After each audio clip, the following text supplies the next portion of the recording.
Tonight, we're diving in deep to the heartbreak and baffling disappearance of Lilly and Jack Sullivan, two young siblings who vanished without a trace in Nova Scotia.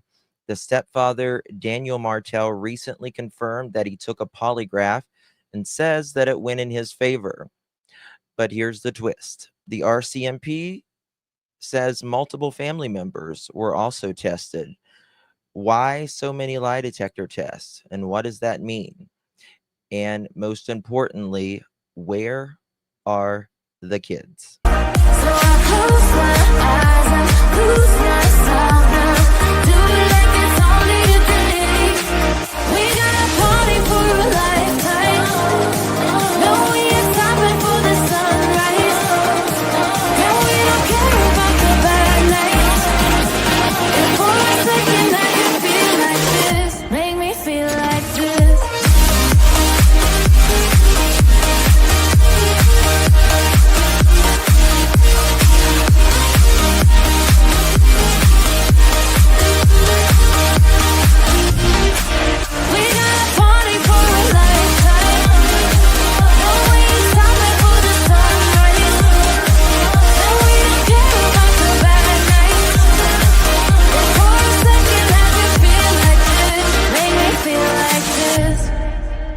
Here we go. Young blood made of gold, a mind you can't control. Running wild, can't come down. My head is in the clouds. Hit that thumbs up, y'all. This feeling, keep on breathing, even if we're slipping away. So I close my eyes and lose myself now. Do it like it's only today. We got a party for a lifetime. No, we ain't stopping for the sunrise. No, we don't care about the bad nights. And for a second I can feel like this. Make me feel like this.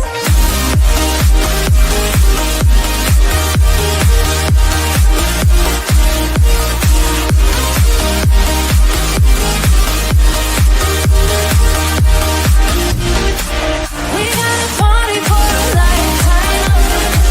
No, we ain't stopping for the sunrise. No, we don't care about the bad nights. And for a second I can feel like this. Make me feel like this.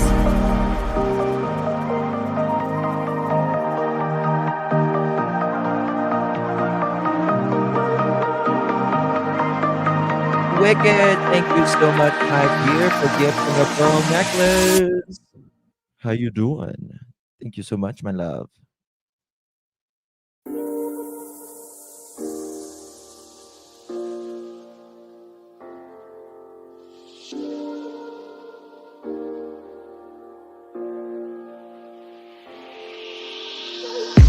I'm on my last straw. I'm broken and I'm woken up. I'm done feeding your lies. I've had enough.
Let's take it slow. Where you go, I go too.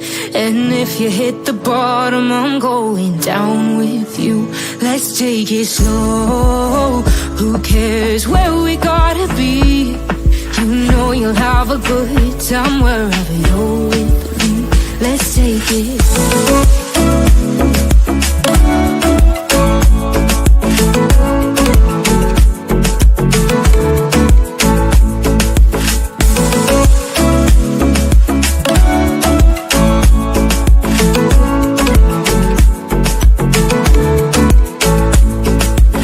Ask me how we got here, 'cause you don't know how. You say we're taking on water, yeah, we're sinking now.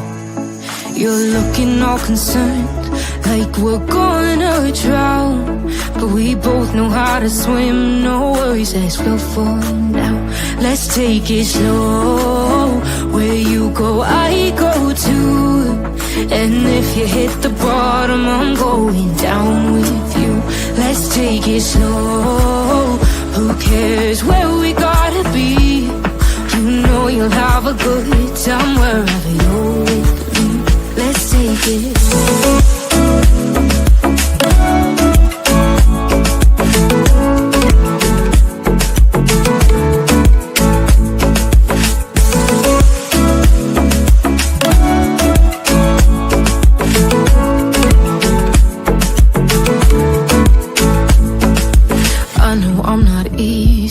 I drag you out your mind, and there are days I hate you, but baby, you're still mine.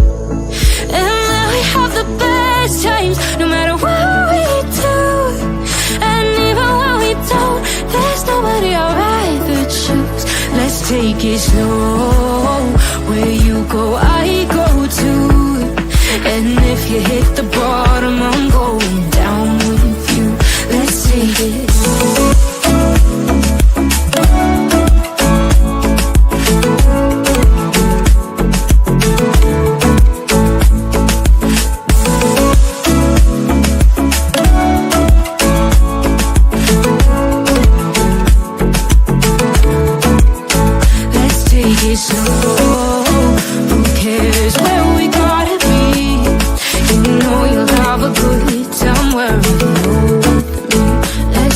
Slow, where you go, I go too. And if you hit the bottom, I'm going down with you. Let's take it slow. Who cares where we gotta be? You know you'll have a good time wherever you're with me. Yeah, ours is, that's funny. I'm on my last straw. I'm broken and I'm woken up. I'm done feeling your lies. I've had enough. I can't run your place in this faulty game. And all the words you speak mean nothing more to me. 'Cause let's start over now. Rewind.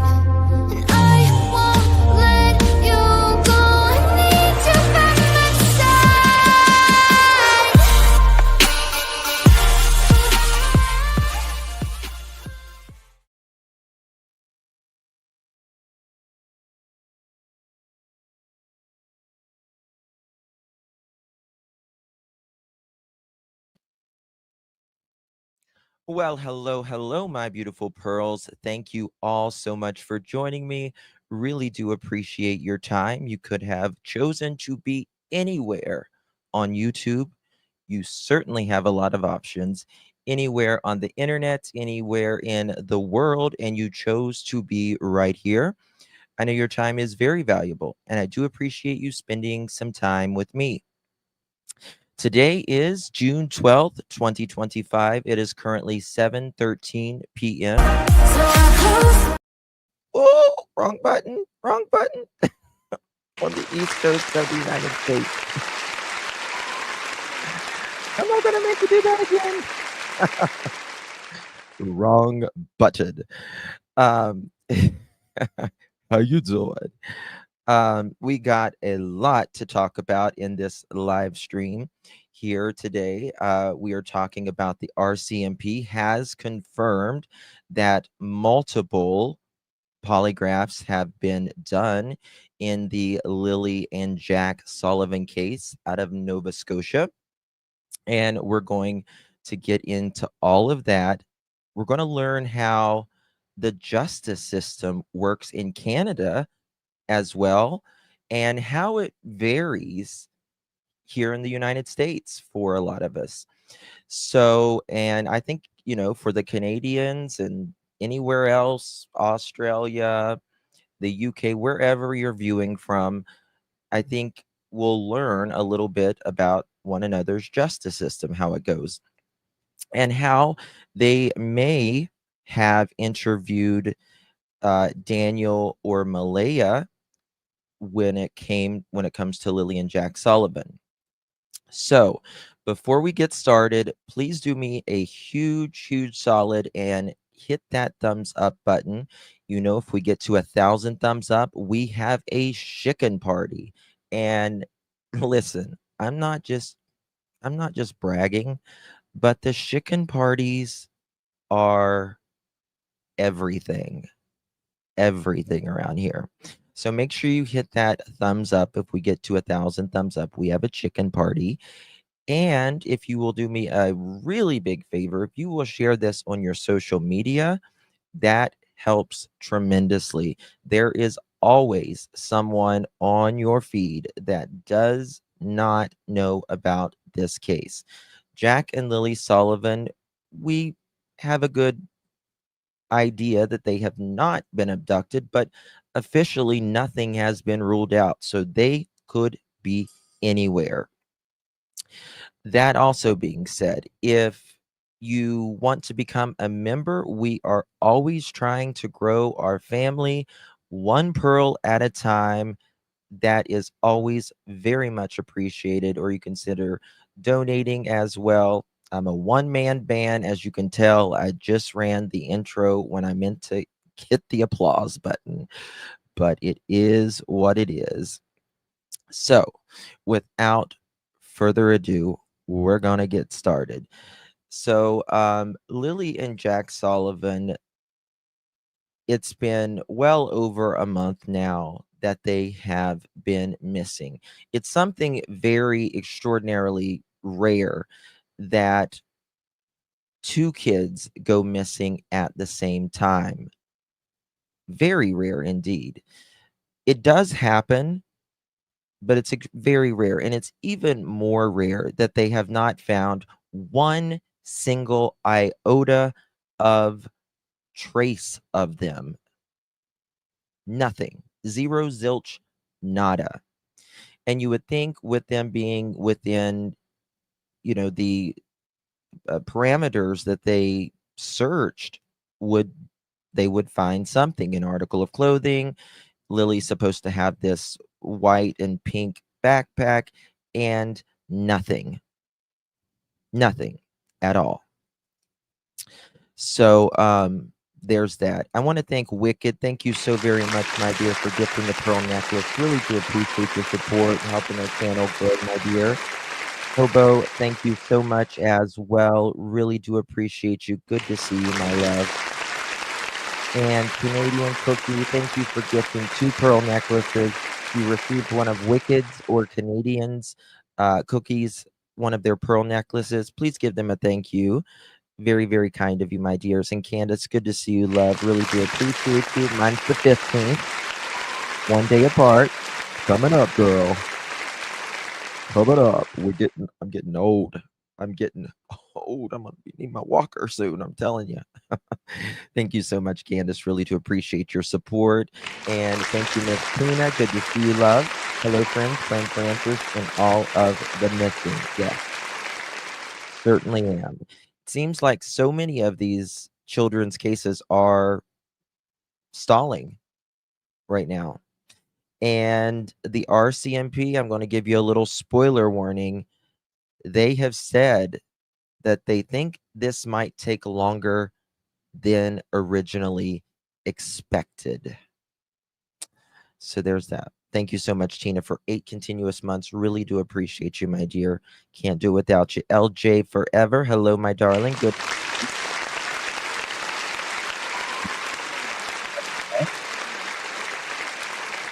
All right. So we don't know a lot about this case, in fact. And one thing is that they're gone. And the stories don't really add up when it comes to mom's story and stepdad, Daniel and Malaya's story, right? Doesn't really add up because they have told multiple stories, and there can be a little bit of difference in a story, because we all perceive things a little differently sometimes, but they should be quite similar. Um, if, for instance, if Lily really came in the room or if she just poked her head in the room, that's a difference. If you can't hear the glass sliding door, if it's virtually silent or you heard them going out, that's two different stories as well, right? So there's that. There should be a consistency in this. Um, and I want to show you what the RCMP has recently stated. I've been on the Travis Decker case the last few days, and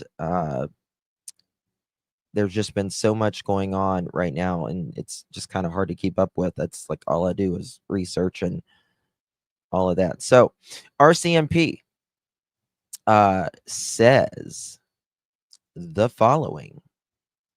Nova Scotia RCMP intensive approach to missing persons investigation continues. The Nova Scotia RCMP intensive approach to the missing persons investigation into the disappearance of Jack and Lily Sullivan, more than 11 Nova Scotia RCMP units are working on the missing persons investigation, some which include the Northeast Nova Scotia RCMP Major Crime Unit, Pictou County District RCMP, Digital Forensic Services, Truth Verification Section, Legal Applications Support Team, Police Dog Service Underway Recovery Team, Behavioral Science Group, and the Criminal Analysis Service. They are joined in the investigational efforts by the National Center of Missing Persons, Canadian Center of Children Protection, and provincial and municipal police agencies in Nova Scotia and other parts of Canada. Quote, the investigation is being led by a tenacious commitment group of the investigators who are gathering and assessing information daily to learn more about the circumstances of Lily and Jack's disappearance so we can find them, says Sergeant Rob McComan, officer in charge, acting major crime and behavioral sciences. Quote, all scenarios are being considered, and we've engaged every tool and resource at our disposal, end quote. So they're saying they've hit it with all ends and still don't know where they're at, but they're not going to quit.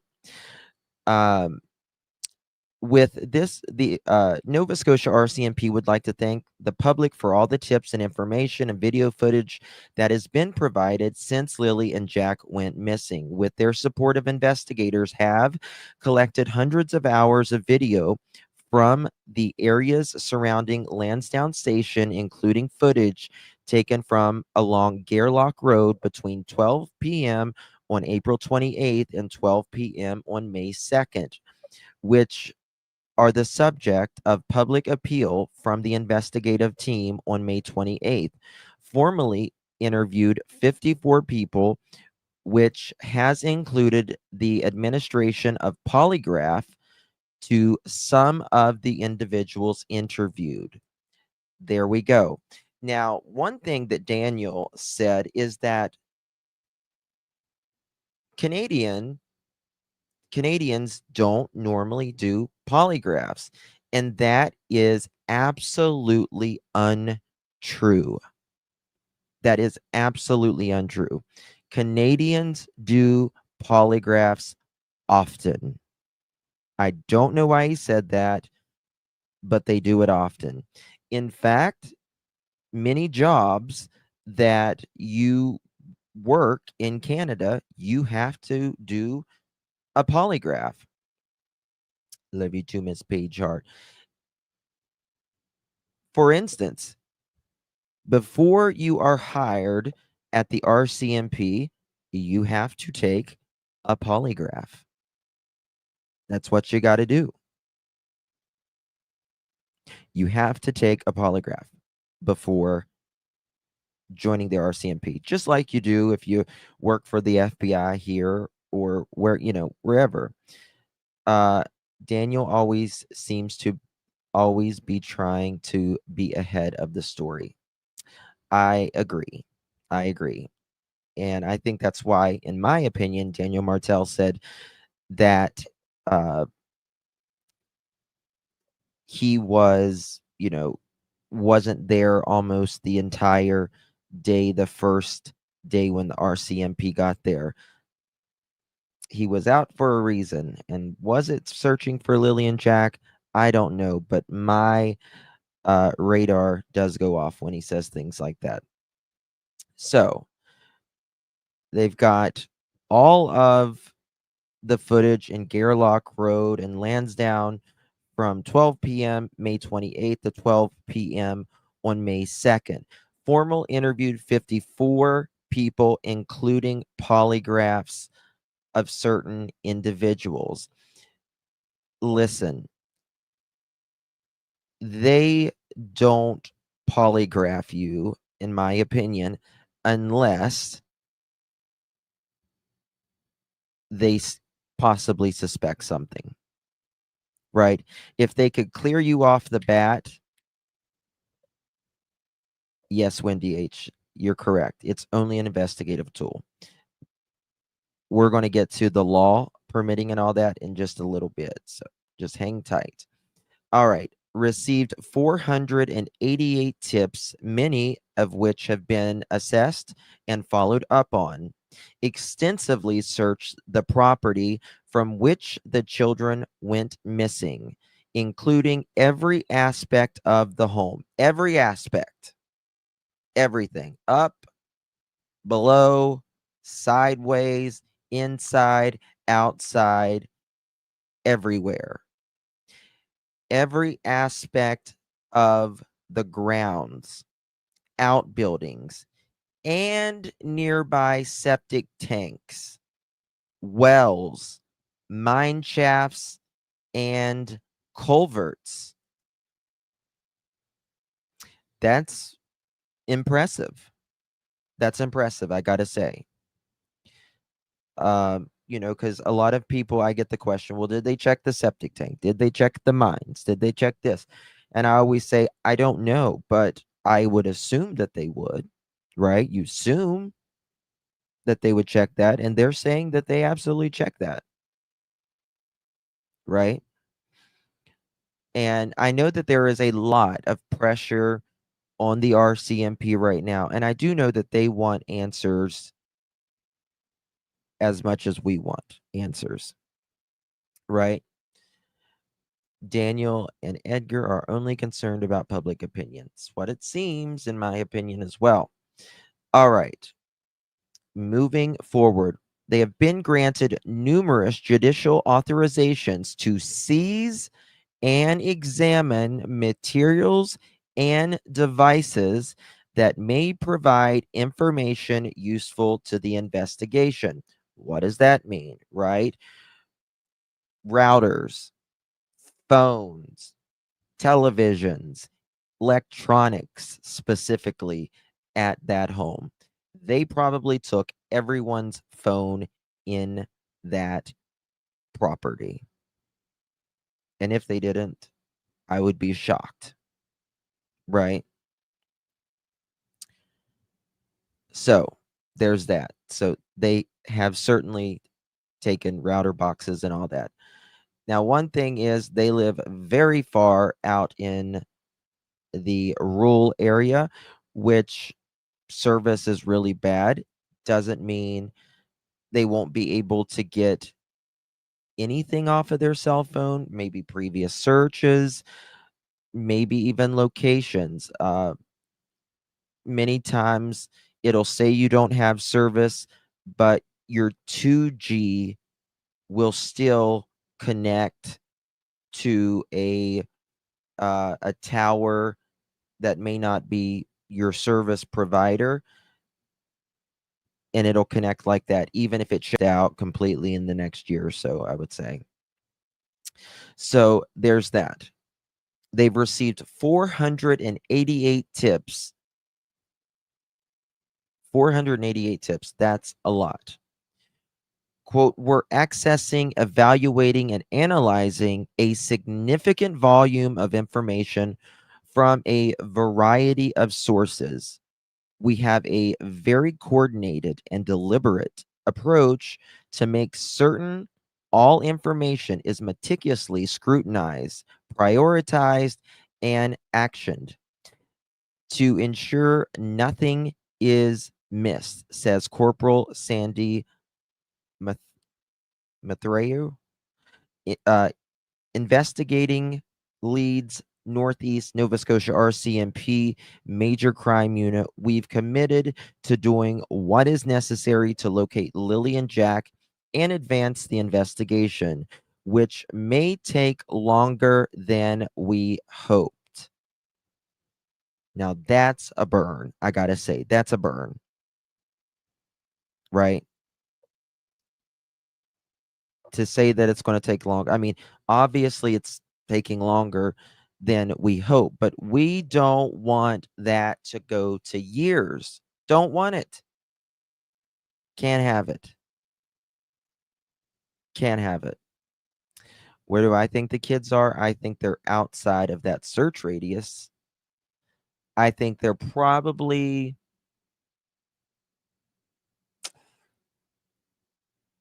I would say, within 30 miles. Did I freeze? Am I okay? Are we live? Why would the kids take their boots, as Daniel said, but not jackets, and was cold and wet? Yeah, and Daniel also said if they get cold or wet, they would come inside. Yeah, I'm good. Okay. Right.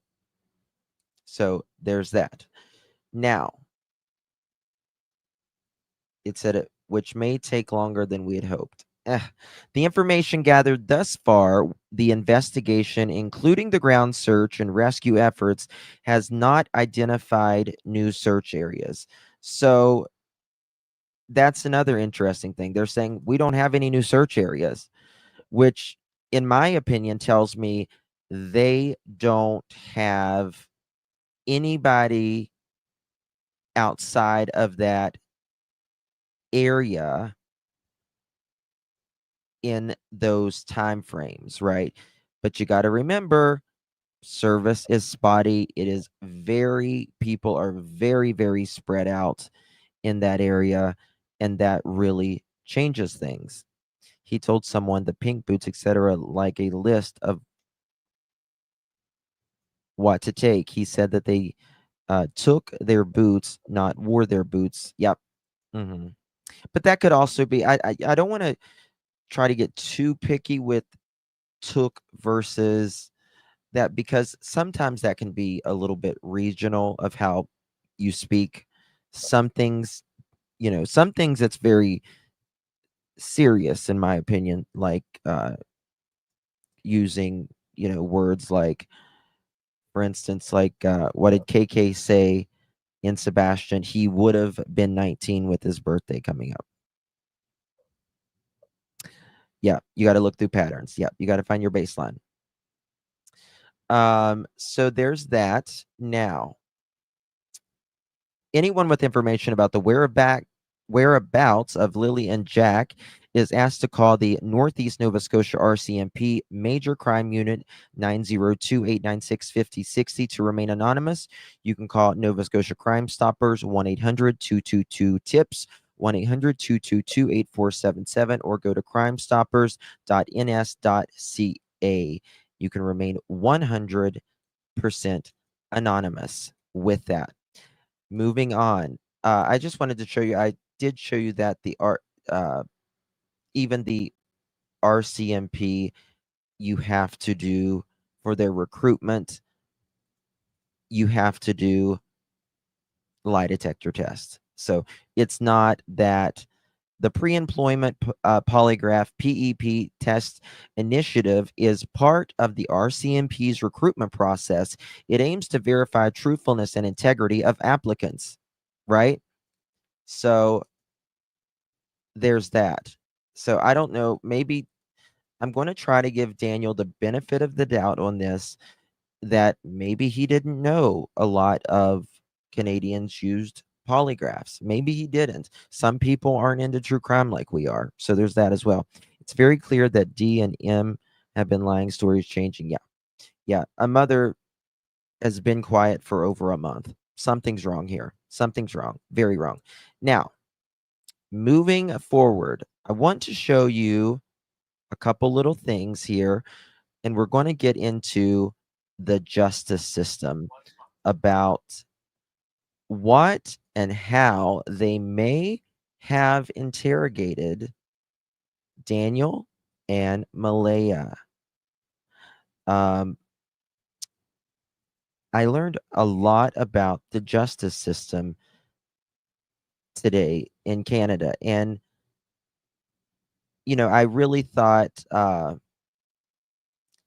there's still a lot alike. Like the justice system still is a lot alike, but it's also different in many ways. It's also different in many ways. So let's watch this, and then we'll see you on the other side here. Stepfather of Lilly and Jack maybe. Sullivan, the Perhaps. missing siblings, is speaking out about the RCMP's release yesterday about the case and questions he answered for investigators. CTV's Hafsa Arif spoke with him today, and she joins us from Westville, Nova Scotia. Todd, Lilly Sullivan and her younger brother Jack were last seen in May, and since then investigators say they've chased down every lead. RCMP confirmed they've spoken with 54 people, conducted polygraph tests, and have received close to 500 tips. But yet, there's still no sign of the siblings. Jack and Lily's stepfather says he was the first to volunteer for a polygraph. And like I said, I don't necessarily I appreciate that Daniel took a polygraph test. I really do. But it doesn't change my mind either way. Like someone said in chat just a little bit ago, it is just an investigative tool. That's really all it is. It can really help you. It really can help you. You've got to answer the same question about anywhere from 3 to no more than 5 times, and they'll how many times you passed it versus hopeful it would help you the didn't. search and ease public speculation. I know it would be a big help in the case and kind of narrow down maybe some of the speculations and just provide more evidence. Daniel Martel says during the polygraph test he was asked. I don't like that word. Is deception detective in here? He should have never said and provide more evidence. Evidence is a word that parents don't use. It's a word that parents don't use. Evidence is part of a legal, right? It's part of a legal system. Listen, I'm going to tell you something. I would think that, most parents who doesn't give a wooden nickel what you think about them. They want to find their kid, and that's all the hell they care about. You think I'm guilty? Fine. Help me find my kid so we can figure out what's going on here. That's all I need, right? Just help me find Lilly and Jack. Scratch what you think about me, right? Don't give a wooden nickel. Not a big fry, not a small fry, not a big chicken, not a mother chicken, okay? Don't care. No ma'am, no ham, no turkey. Don't care. But that seems to be what Daniel wants to prove, is that he's innocent, right? If you find the kids, that will prove whatever happened to them. Very much wrong mindset, Brandy. Absolutely. Right? Very much wrong mindset.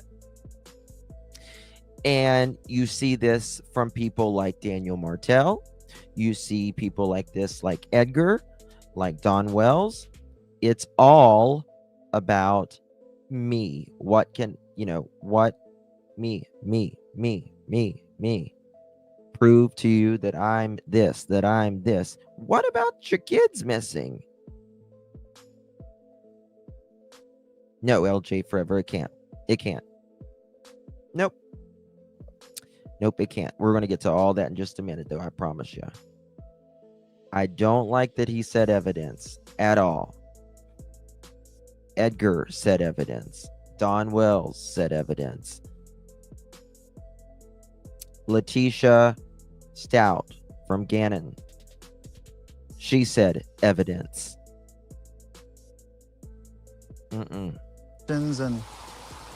And just provide more evidence. Daniel Martel says during the polygraph test, he was asked several things, including whether or not he was involved in the disappearance of the children. He says both his cell phone and that of his estranged wife were confiscated and searched by investigators. This and weeks of interviews, there still hasn't been a major break in the case. And for their stepfather, the silence inside the once busy home is deafening. Going from And, this is the thing also. Isn't the whole thing around Daniel and Malaya not being together is her family thinks Daniel did something? Isn't that the whole reason they're not together? Because that's what Daniel said. He thought his family, she said, Malaya's family thinks I did something. Right? So if he took this polygraph and he passed, right? Wouldn't Malaya's family be like, whew, okay.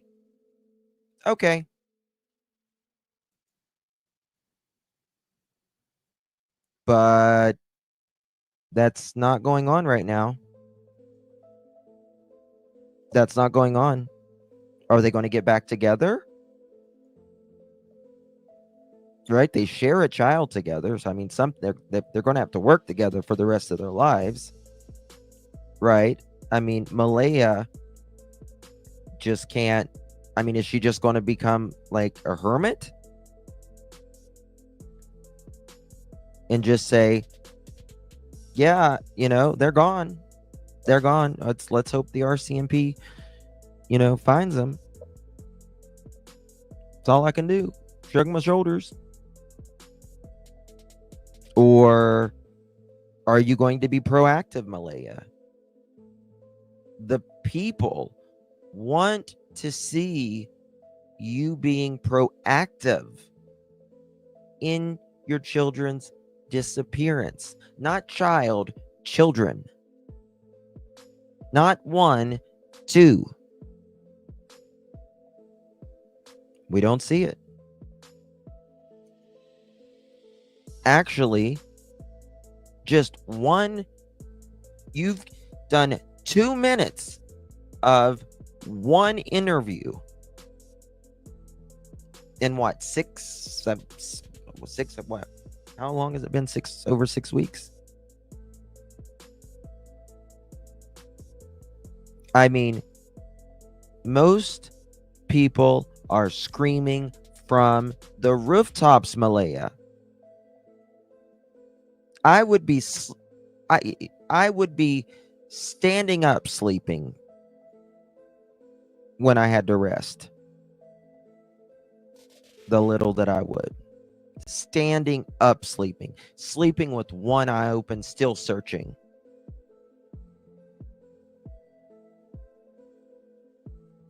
What are you doing? Allegedly, you didn't want your cousin to hold your little one while you could go search? What?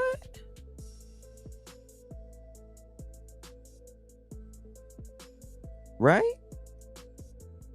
I don't get it. Family of 7 to just me. I mean, I have nothing but time to just think. RCMP insists this is still very much an active investigation.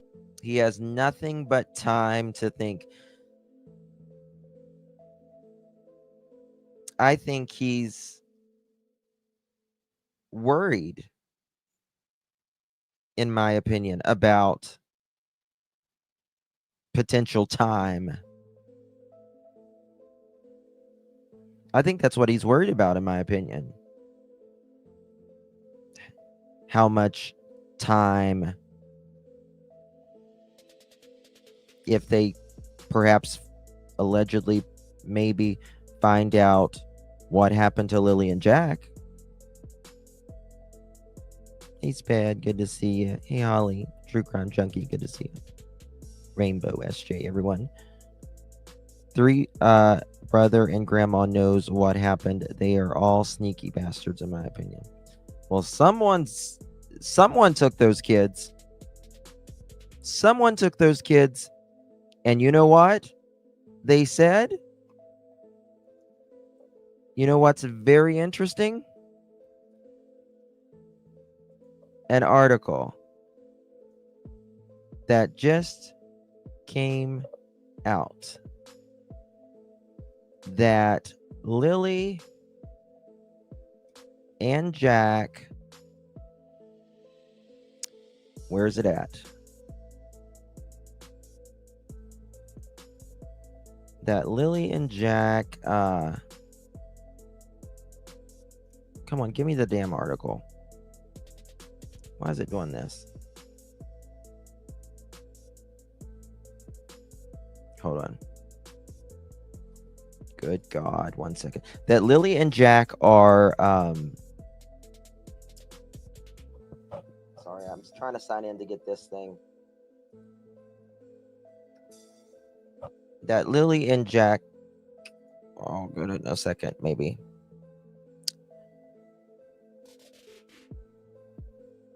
That there is no sign, they reiterated that there is no sign of Lilly and Jack being abducted.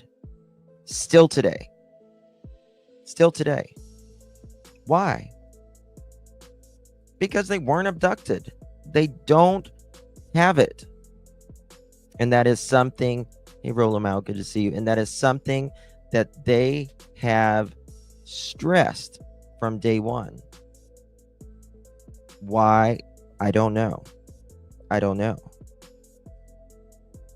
It's rare for a child, much less children, to just go in the wilderness and just get lost and never be found, or no sign of them.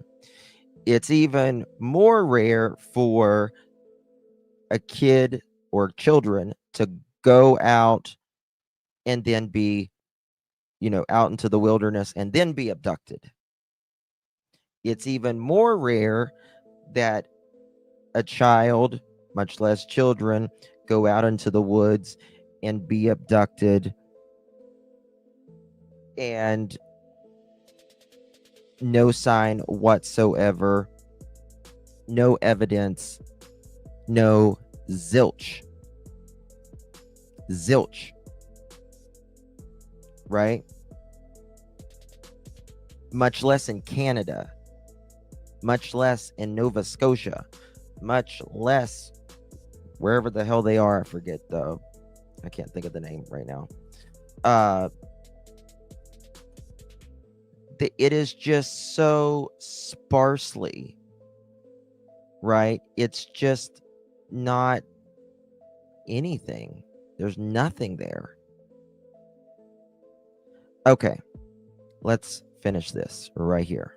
They're reviewing surveillance footage and following digital evidence, but the emotional toll has already left its mark on Martel, including the loss of custody of his daughter Meadow. I haven't even got to see my own kids, not even Meadow yet. But I'm still hopeful. I have supervised visits coming up that are granted by CPS. The children's stepfather says he's grateful to the investigators and to people who continue to share tips, even if none have yet led to finding Jack and Lily. Until then, over a month later, the family continues to remain hopeful that the children will return home safe. Todd? Right, Hafsa Arif in Pictou County for it. I mean, yeah, that's the goal, right? That's the goal is, hey, Lakeside, good to see you, my dear. A little late. A little late? A little? Lakeside to the office, please. You're being paged. Lakeside to the office, please. You're being paged. Justin to the office, please. You're being paged too, because I was late too. Sorry. Okay. But this was the article I was trying to pull up a second ago. This right here. And they keep pressing it. Keep pressing it. Why? Still no, this came out 5 hours ago. Still no evidence that missing Nova Scotia children were kidnapped, RCMP says. Right? After receiving hundreds of tips, analyzing hours of video footage, and seizing electronic devices, the Nova Scotia RCMP insist there is still no evidence that the two children who disappeared from their royal hamlet of Lansdowne nearly 6 weeks ago were kidnapped. The mountains, in the Mounties in this statement Wednesday describes their investigation into the mysterious case as tenacious and intensive. That said, they were getting help from the RCMP National Center of Missing Persons and Unidentified Remains, as well as the provincial and municipal police agencies from Nova Scotia and other parts of Canada. But despite suggestions from the children's stepfather that someone may have abducted them, police have found nothing to suggest 6-year-old Lily and 4-year-old Jack Sullivan have been taken from their home. Quote, there is no evidence the children were abducted. However, investigators are exploring all possibilities, the RCMP spokesperson Cindy Bayer said during the investigation Wednesday. Now, in my opinion, I think they have a pretty good general idea of what may have transpired, but I don't think they have enough. That's my opinion and my opinion alone. But Robin, thank you so much for your support, my dear. 6 months coming in clutch. How you doing, girl? Thank you so much, darling. Please, YouTube make me mad. LOL. Finally. Thank you, my love. Good to see you. Appreciate your support, Miss Robin. So what parents normally say if they truly have no idea what happened, they're not putting a scenario out generally, right? Like someone must have abducted them or this or that. They don't know. They're confused is what it is. But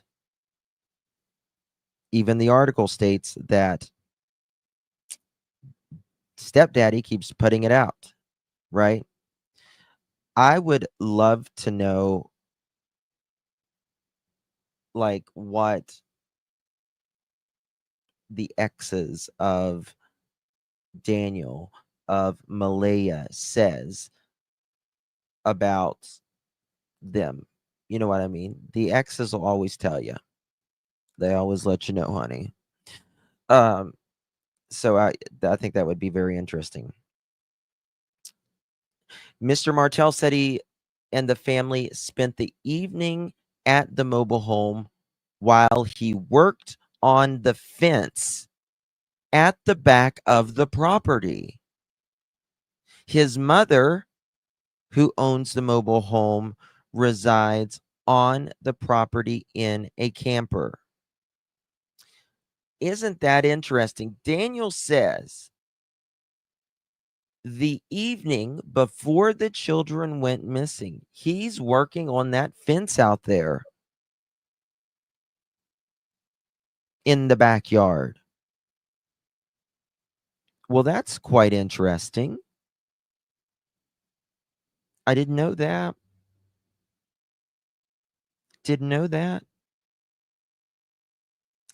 And it just so happens that hours later the kids go missing.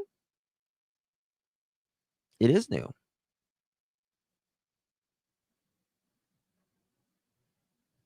Yep. Right here.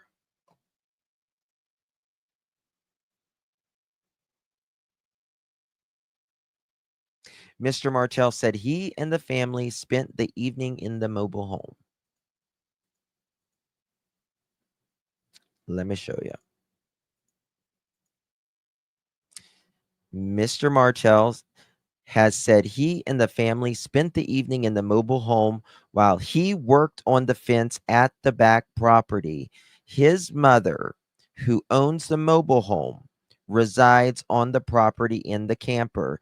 The next morning, the children's mother, Malaya Brooks Murray, marked the children absent from school at 6:17 a mother chicken in.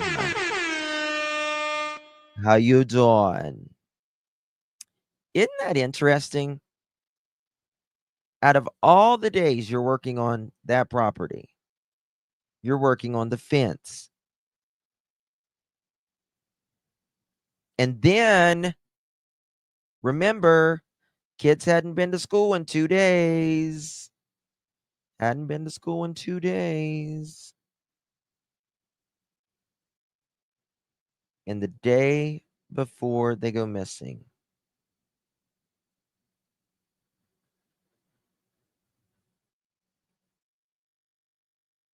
Yes, she did call in. I've been digging like a mother chicken all day, y'all. I've been scratching the ground like a chicken. Oh, there's a worm. All day.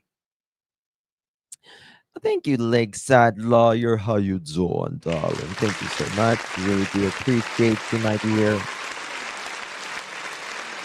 Thank you so much. Thank you, my friend. Good to see you. Thank you so much. Oh, thank you, Angel. It's very sweet of you. Really do appreciate you, baby.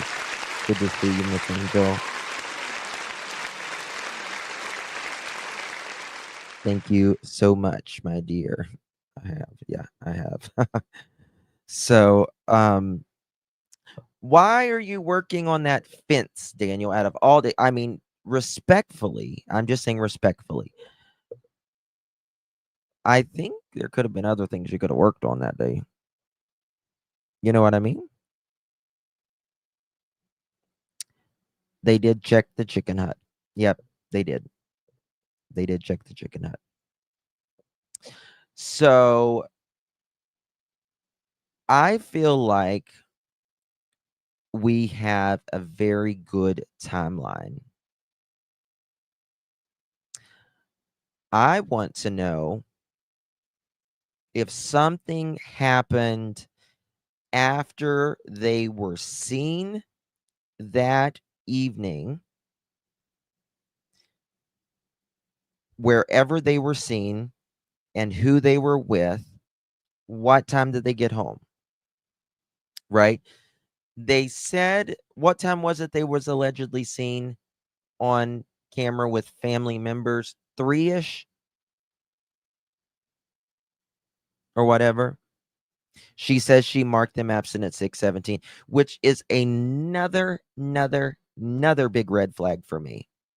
Justin, why is it a big red flag for you that she would just call at 6:17 to mark her kids absent?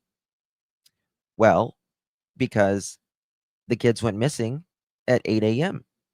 is the last time they heard from them. Okay.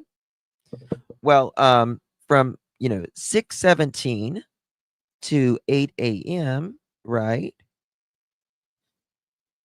Is what is it? Yeah. What was I going to say?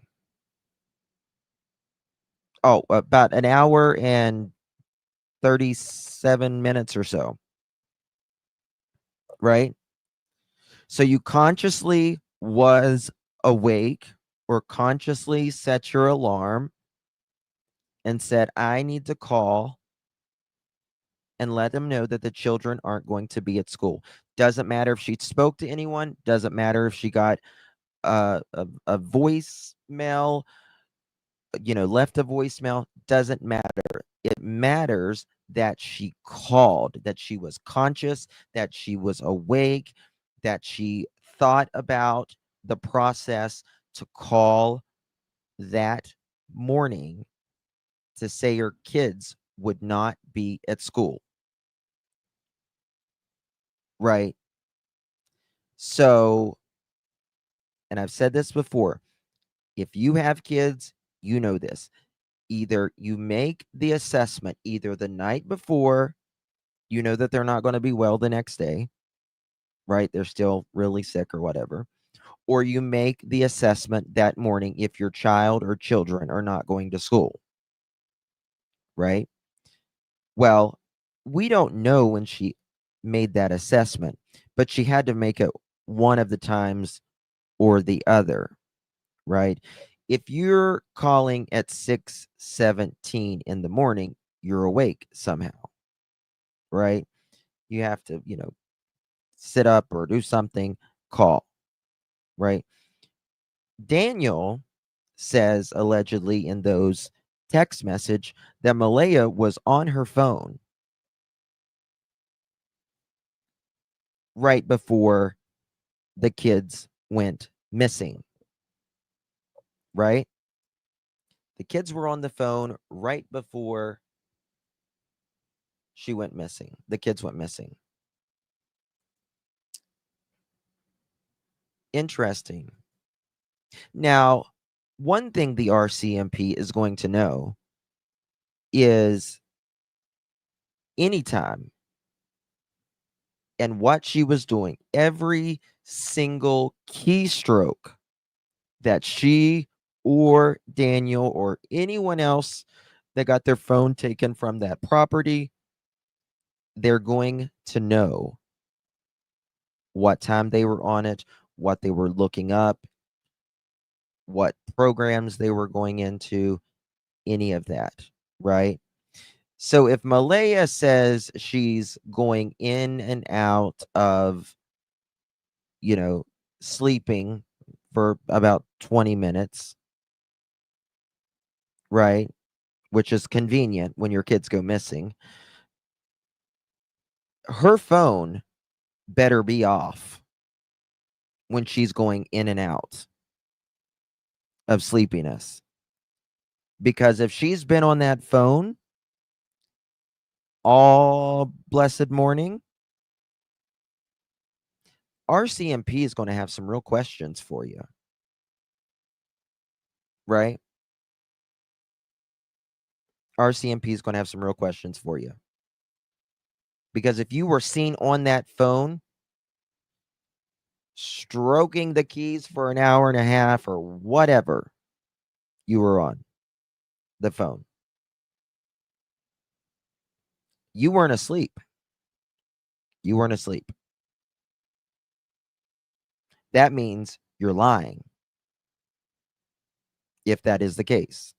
I'm not saying that is the case. I'm saying if the RCMP looks at that and Malaya says she's sleeping for that 20 minutes, but she's been on the damn phone for an hour, 2 hours, 3 hours all night, that's a problem. Right? So that's another thing to think about. Lisa B, thank you so much, my friend. Really do appreciate you very much for your support.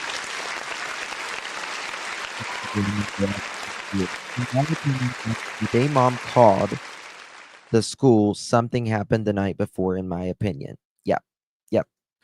I think something happened after they got home on after they got home.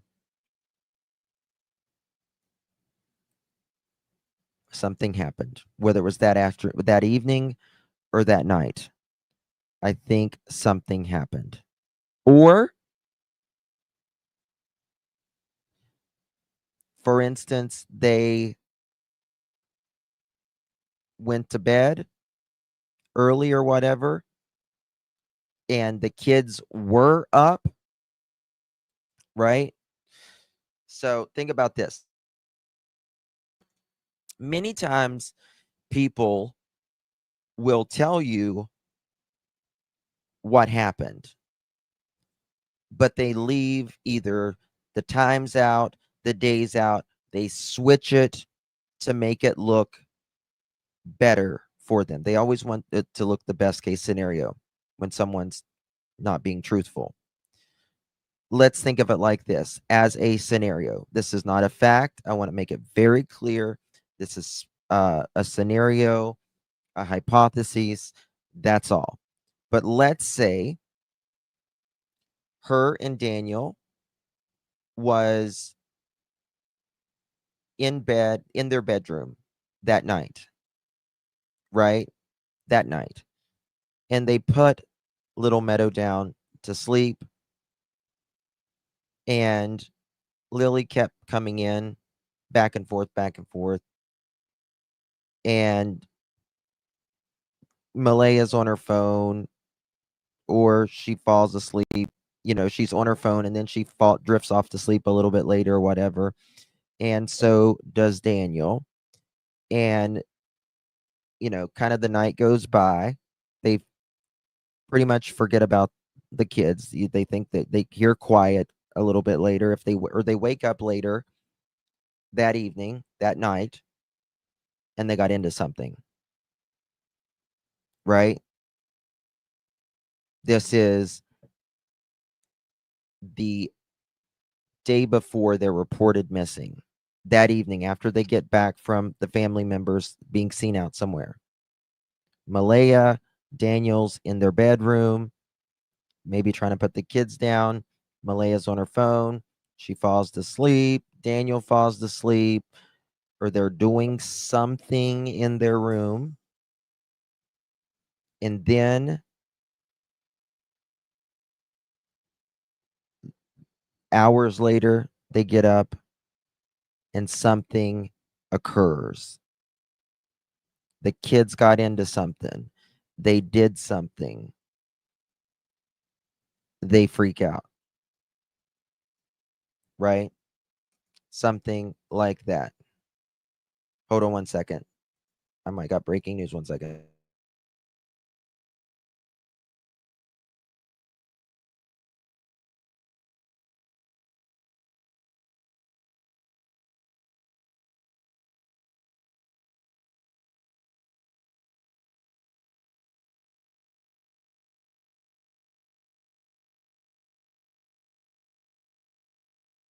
No, honey, that's yeah.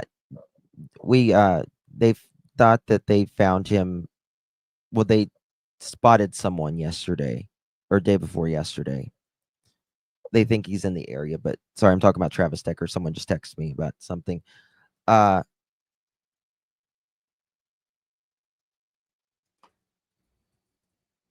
Okay.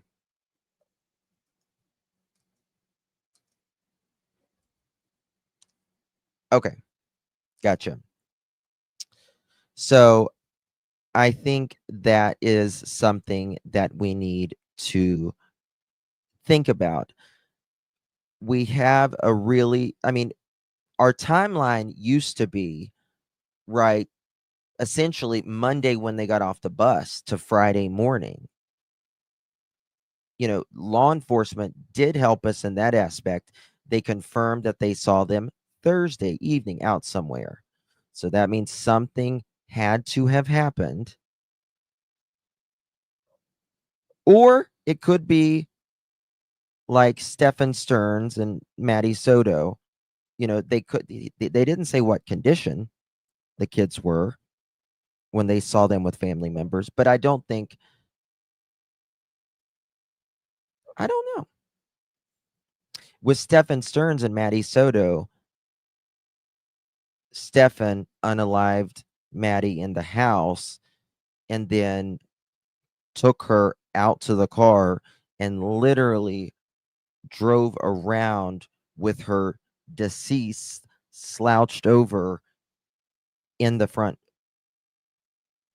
seat of the car. Right?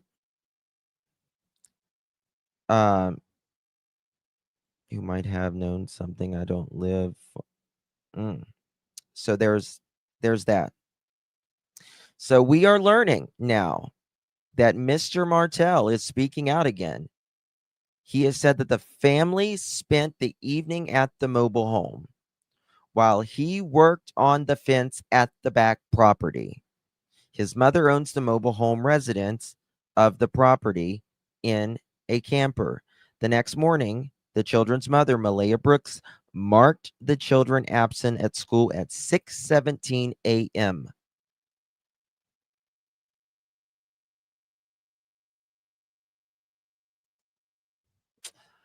Big news. Big news right there. Let's look at that property. Hold on a minute. Lilly and Jack. Nova. Let's look at that property. I want to see what fence he's talking about here because I got questions. I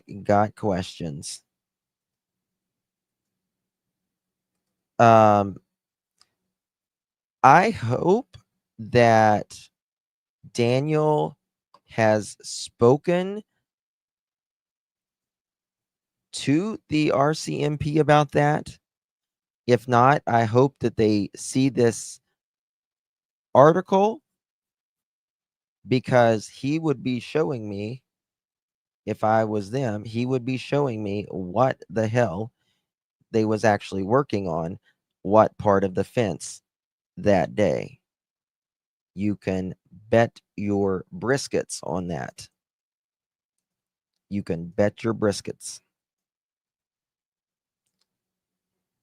Why wouldn't the bus driver know? What do you mean, why wouldn't the bus driver know? Know what? That poor bus driver. Leave that man alone. He's a good guy.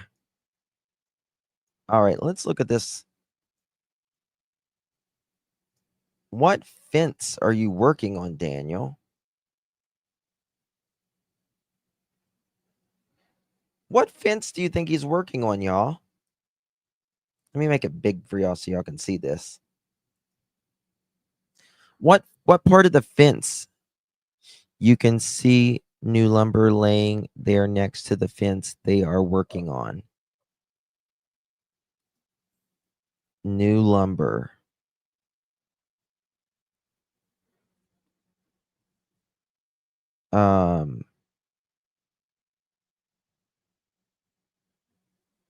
Those right there, those boards, I mean, those look like pallets they made out of a fence or something like that. Don't you think?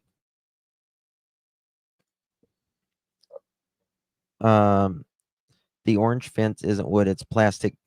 It's plastic snow fence. What's a snow fence?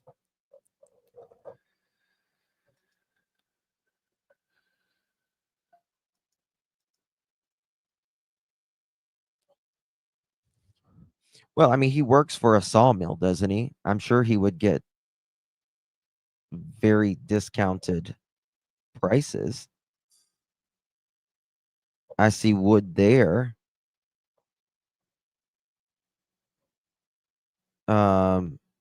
But I don't see anything else through here at all. Google it, y'all. Snow fence. Snow fence. I never knew it. I've never heard of a snow fence. Yeah, we can try a different pick. Let's see here. Hold on. Let me look. What kind of fence is this green fence? Yes, these are pallets. These are wood pallets that they made out of a fence, isn't it? Those look like pallets. You know, like they use stuff on.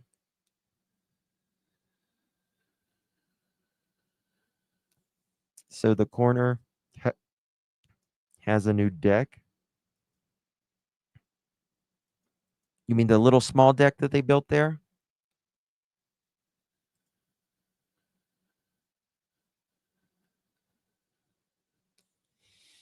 Oh, here they give them to you. They give you pallets. You can have all the pallets you want. Looks like working between some chicken coop.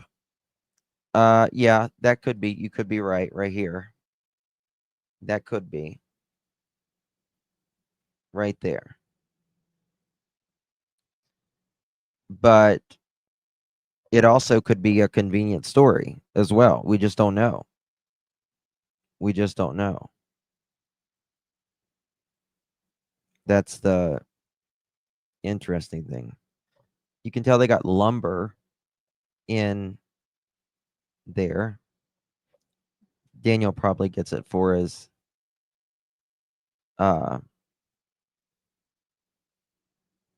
what is this thing? Is this the chicken coop? Is that a chicken coop? That's the lowest chicken coop I've ever seen in my life. That's the thing. I guess that's where the chickens go. I mean, not that it needs to be high, but you can't walk in to get your chickens if they run out from you. So that would be hard. My chickens, they're like, nope. Look at little Lilly and Jack's picnic table there. Oh my God. So sad. See the pallets? I think they stripped the pallets and they strip or certain pallets maybe, and they make a fence that out of it. It just amazes me that mom lives here. I mean, that's really nice of her, rather than living in the trailer. You know what I mean? I just don't know, like, how the hell would that stay cool or warm? How would that stay warm during the winter? I don't know. It is sad. The inside you lay eggs, the outside you eat and poop. Yeah, I know that, Sasha. But still, like when you got to catch your chickens or whatever, or no, sometimes a chicken will be chickening and they'll just drop an egg out of nowhere. It's the older chickens, but nonetheless. They have I know they have a wood stove in there, but like I would be afraid it would burn the place down. I wonder if the school bus stopped to pick up the kids that morning. Did he see anything? I'm sure us older chickens do that. I love my little silkies and stuffed chickens. I love them so much. Okay, moving forward here. Yeah, you can see their pallets. That's what it is. But they checked underneath of it and all that. all of that. This is Malaya and another guy. All right, let's get to the laws and stuff like that. Oh, let me finish this article because there might be some more stuff on it we need to talk about real quick. That's what we'll do. We'll finish that. You're the best, Justin. Oh, thank you, Golden. Thank you so much, love. Appreciate you. Okay. Let me just see if there's anything else right here. So the next morning, the children's mother, Malaya Brooks Murray, marked the children absent from school at 6:17 a.m., Mr. Martell said. Roughly 4 hours later, Miss Brooks Murray called 911 and reported Lilly and Jack missing. Both she and Mr. Martell have said they were dozing in bed and awoke to find the children gone. They assume the kids put on their boots, went out the back door, and escaped the woods and the chicken wire fence that surrounds the backyard of the home. Miss Brooks Murray left the home the following day with the couple's 1-year-old daughter, cut off contact with Mr. Martell, and later changed her Facebook to single. I'm just trying to see if they said anything else. Police said that they have searched inside the family's mobile home, the property and outbuildings, as well as nearby septic systems, wells, and culverts. Four mine shafts, wow, in the Lansdowne Station area have been searched also.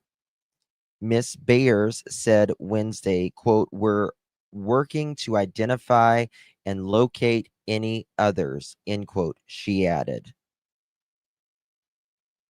That's interesting. They need to look and see if there is any old hidden mines. Let me tell you something. And again, we have law enforcement has not said there is any persons of interest, that they have no suspects. I'm not saying that at all. Have your opinion. You can think you just have no idea. You might suspect a little something. You might think they have nothing to do with it. You might think one of them. You're the court of public opinion is who you are. But Daniel knows that area, right? Justin Malaya used Martell's phone to notify school absence, according to Martell. That's very interesting. Why not use your own damn phone?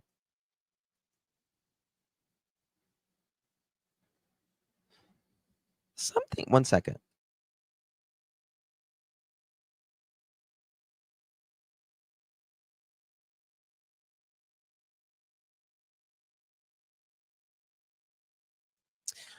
That is very weird. Okay, Margie, thank you. That is very, very weird to think that she used Daniel's phone. Why? Right, Mohawk, right. Why? Guys, hit that thumbs up button, please. We can have a chicken party. I'm just saying. You don't want to miss it. You don't want to miss it. Thank you so much, Golden Girl, for 5 months, darling. Really do appreciate you so very much for your continued support.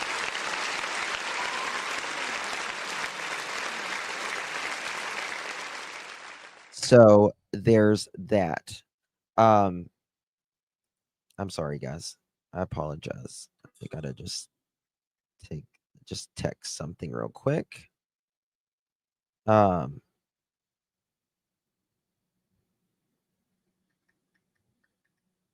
Okay.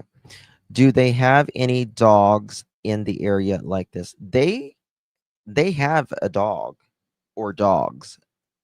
They do there. I do know that. I'm wondering if police told him, "We know the message to the school came from your phone." I would say.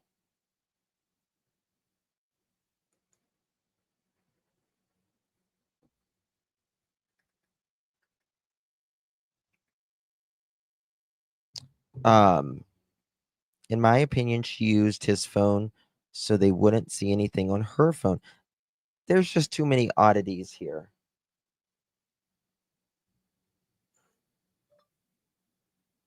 Okay. All right, let's move along. Moving forward.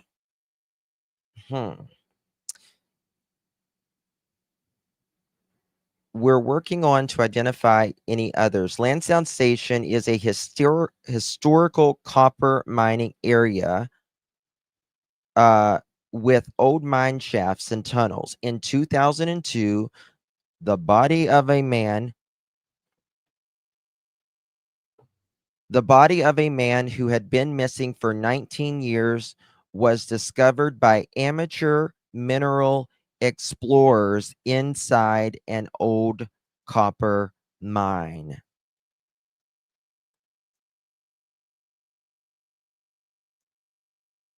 What?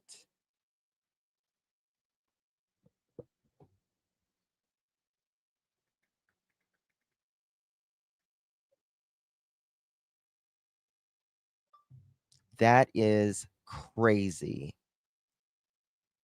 That guy was missing 19 years?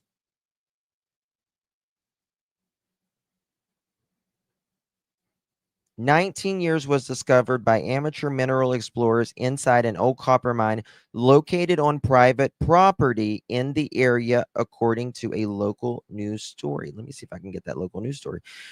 The remains of 39-year-old Alex Penney, Penney, extracted by a team of RCMP officers, were later identified through DNA analysis and remains an unsolved homicide.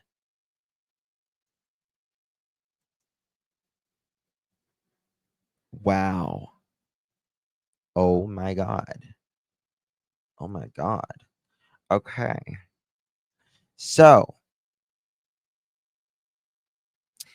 in the case of Lilly and Jack Sullivan, they have collected hundreds of hours of videos from homes and businesses' security cameras and the surrounding Lansdowne station. Police say they've received 488 tips, blah, blah, blah, blah, blah, blah. Let's see here.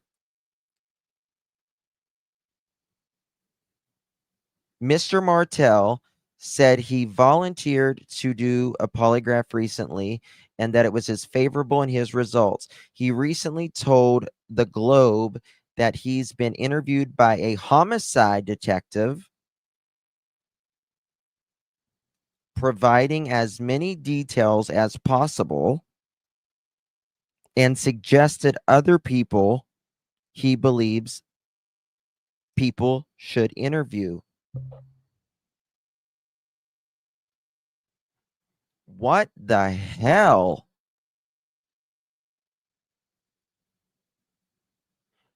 I know y'all are probably thinking about, y'all were probably stuck on homicide part. I'm not stuck on the homicide. Well, I mean, I am, but I'm stuck on other people he should interview. Like, you don't know what the hell happened to them.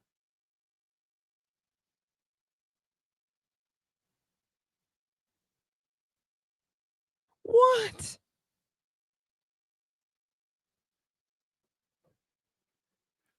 I, okay.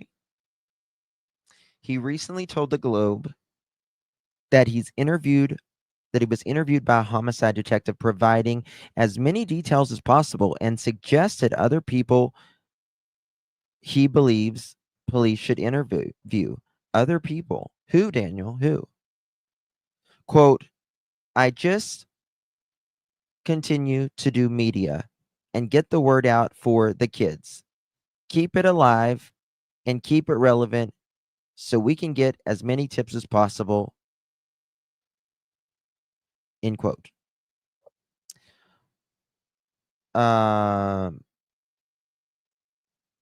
Corporal Sandy, how do you pronounce her last name?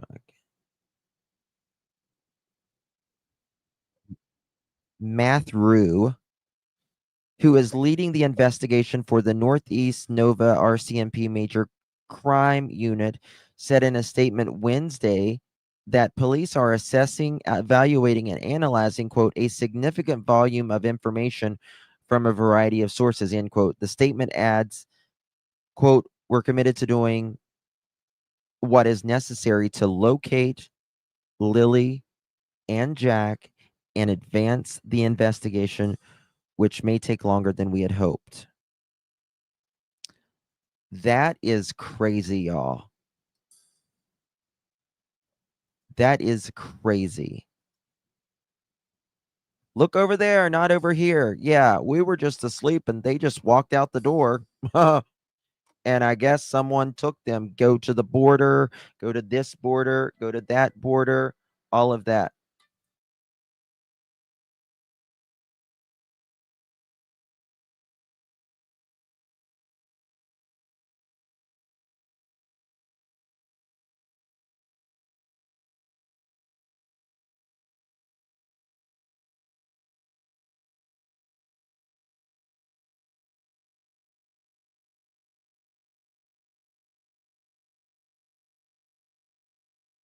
Okay, I apologize. Yes, he told the homicide detective as much as he could. As much as he could. Which is very, very, very interesting if you ask me. If they had not said they'd seen and heard kids, we may have believed. Yeah. Guys, we're almost at 1,000 likes. Come on, mother chickens. Let's go. Let's go. Let's get it to 1,000. Come on. So we can get it started. All right. So the RCMP confirms polygraphs. Lilly and Jack Sullivan were reported missing May 2nd. Daniel Martell took a polygraph test, according to Daniel. Other family members or whoever were also tested. No results by the RCMP. No results. But they did confirm that there has been more than one given. Daniel says again that it went in his favor, right? All right. Known facts and Lilly and Jack Sullivan. We're getting ready to get to the very interesting how they might have been interrogated in Canada versus the United States. Very different. You need to stick around for that because it's very, very interesting. Known facts in Lilly and Jack Sullivan case. Sibling Lilly 4, Jack 6, missing since May 2nd, 2025. Last seen by stepfather and mother in Nova Scotia, right? Extensive search efforts have been conducted. No suspected names. Foul play has not been ruled out.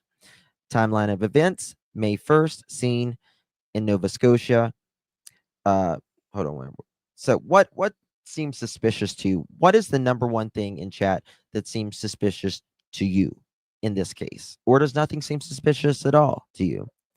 To me, their story just doesn't work for me, right? They found no evidence that we're aware of at all. Time of disappearance questioned.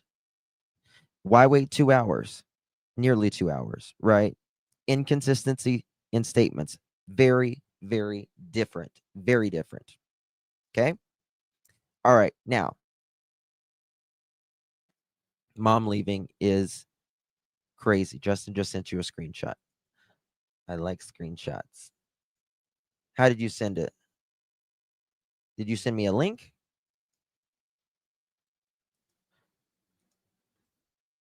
Okay. Or what? I didn't get anything from you. Text message? Didn't get it. I didn't get a screenshot. Can you send it again, maybe? All right. Now, how Canadians do, I'm going to make this as big as possible for you so you guys can see this better. Canadians, they use what they call the peace model. Most American law enforcement, when they interview, they usually go by what they call the read technique, REID, read technique. And the philosophy on how Americans do interviews and the laws and Canadians are totally different. The philosophy for Canadians is they just want to gather information, right? In America, we are far more confronting when we suspect. Can y'all drop my email mods, please? We are far more aggressive law enforcement whenever we suspect something is going on. They don't start out that way. When you start out in an interrogation during the read technique, you start building rapport, right? Meaning small talk. You want to make them feel comfortable, make them relax, make them think they're your friend, make them think, you're going to have coffee. You might even take them out to coffee. I mean, there's times where, you have to build that beforehand. But it is much different in Canada, right? Canada, the tone is very respectful and neutral. America, confrontational and accusatory. We're going to, fry you up something. We're going to get you. Presumption of guilt. Honored after initial legal consult.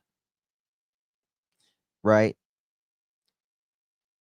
America, when we're doing the interrogation, law enforcement is accusing you of being guilty. You are guilty many times when you walk in that interrogation room, right?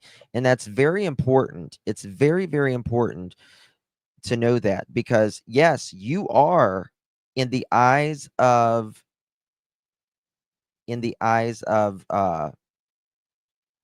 the court, you are innocent until a jury drops down that hammer, or the judge drops down that hammer, or a jury, says you're guilty or innocent. But in that interrogation room, if they believe you did something and they've got proof, they're going to accuse the shit out of you. Doesn't seem to how it works in Canada, right? So, right to silence, right? Meaning you have the right to, we have a thing called Miranda law, right? You have the right to remain silent. Anything you anything you say can and will be used against you. You have a right to an attorney. If you cannot afford an attorney, one will be provided to you at no cost, right? So it's not required during an interview unless it's a youth in Canada. In America, you must stop, and if you invoke your amendment or to counsel, right? Presence of a lawyer. Not required during an interview in Canada. Leading, forced, choice, manipulative. You can have an attorney with you in America. However, most of the times when you say you want an attorney, they're so nice, Canadians. So nice. So peaceful. So peaceful. The moment you say you want an attorney, they completely just leave. They're not going to talk to you. They're not going to talk to your attorney. They don't care. Questioning style. The next two are very, very interesting. Questioning style. Open-ended, memory-based questions, right? Open-ended. Canadians. Americans with the read technique. Leading, right? We're going to lead you. We will generally lead you how we want you to answer a question, right? We kind of pin you in is how we do it, which is very interesting. But questioning style, or sorry, use of deception. Canadian law enforcement is not allowed to lie. They can't lie to you giving an interview. Our law enforcement is allowed to lie to you in an interrogation room, but you can't lie to them. Just remember that. You cannot lie to a law enforcement officer. The closest thing you can do here is just be quiet. Right? Okay, I got your email, Lisa. What is this? I ran through streams up.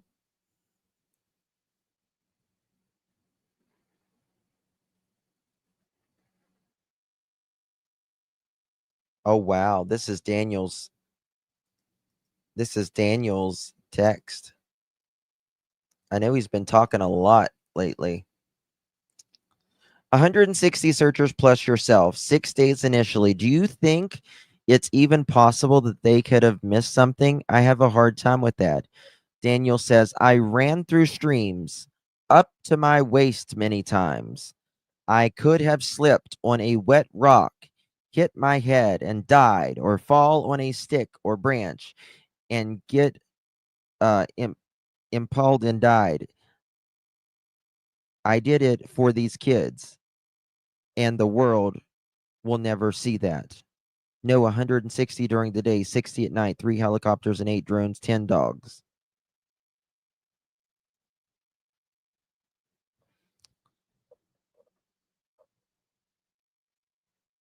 Oh shit, DC, really? Guys, I'm just going to go ahead and say it. I just read DC's comment. I think we should play the Titanic song. It's World War III going to happen.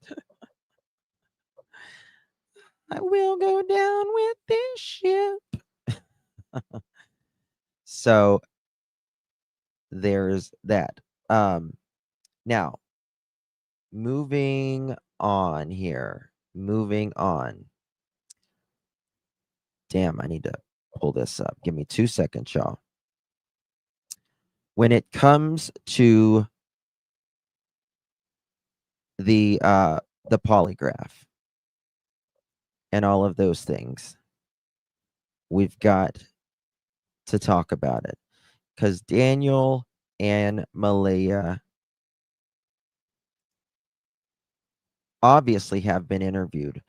But see, this was my thing. Like, I really wanted the RCMP to go down there, like take them both down and interview them at the same time.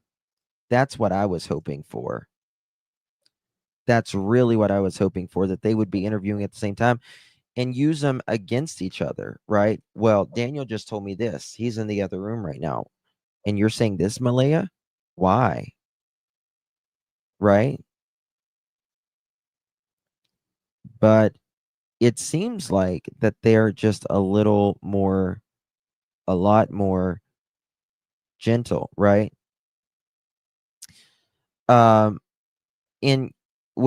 It's called peace. That's literally how their interrogations are called, PEACE, and they have a lower confession rate, a lower false confession rate. Canada does, and in America, with the read technique, we have a higher false confession rate. The peace is that used in Canada. It was just started implemented in 2015. It was just like that in 2015. Canada, a detained suspect must be told that they have the right to speak to a lawyer and are generally provided access immediately. However, lawyer presence during interrogations is not guaranteed for adults, only the youth. After initial consult, police can resume questioning. I guess without an attorney, right? So that's very interesting. The PEACE model stands for planning, engage, account, close, closure, evaluate. An information gathering approach prioritizes open-ended questions and report, avoiding, where am I? RCMP transition to PEACE in 2015. Read style tactics are discouraged, though some forms remain in Canada. But most people use the PEACE now. The PEACE. What Canada can do that the U.S. offers officers can't, and vice versa. Canada, you can resume questioning after legal advice without a lawyer. The United States, you can't. Interview adult suspects without a lawyer present, right?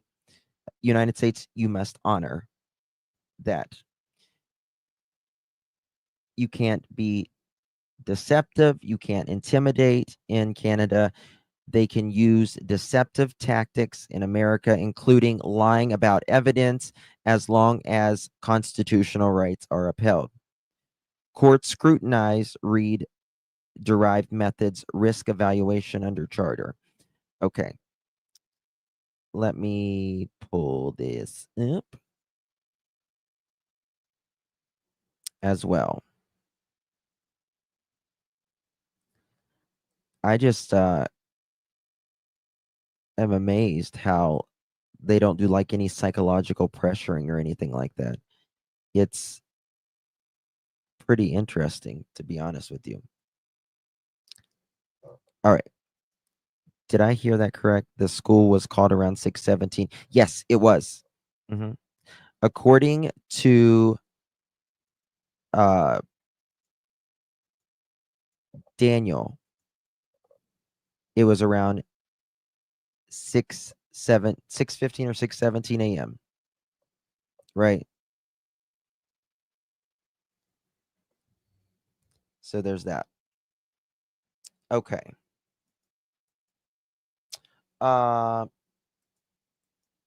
Let me show you guys this right here.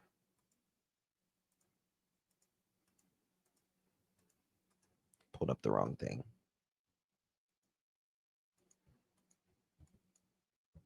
Investigation.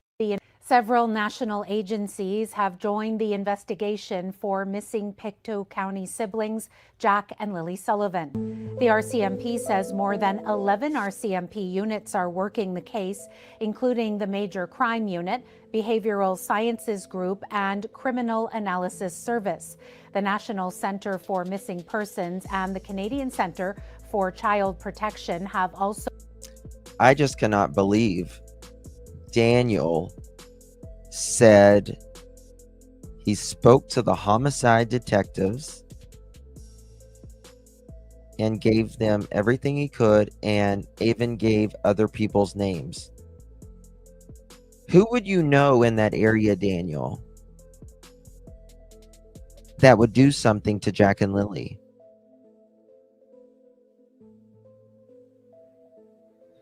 Four hours was not enough to question Daniel.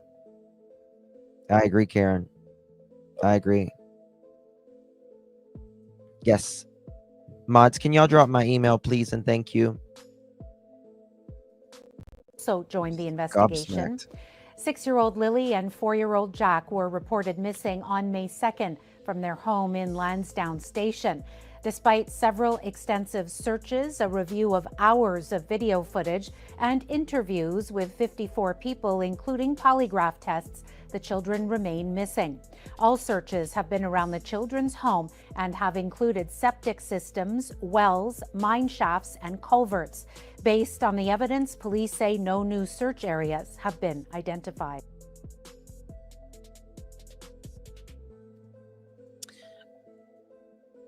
I mean, so what are they going to continue to do? Hold on one second. That's a good question.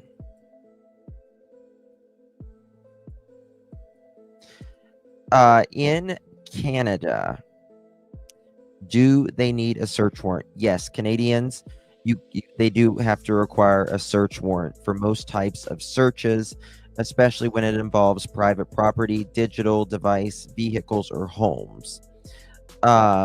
When Canadians police need a search warrant, entering a private residence, searching a vehicle parked on private property, accessing a suspect's phone, computer, or cloud data, tracking a person's GPS or cellular data, opening mail or packages.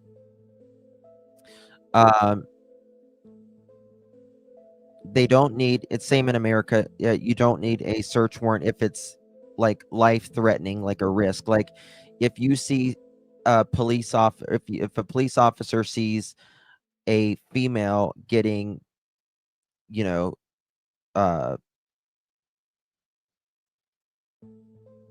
DV, domestic, you know, in the home, they can just run right in.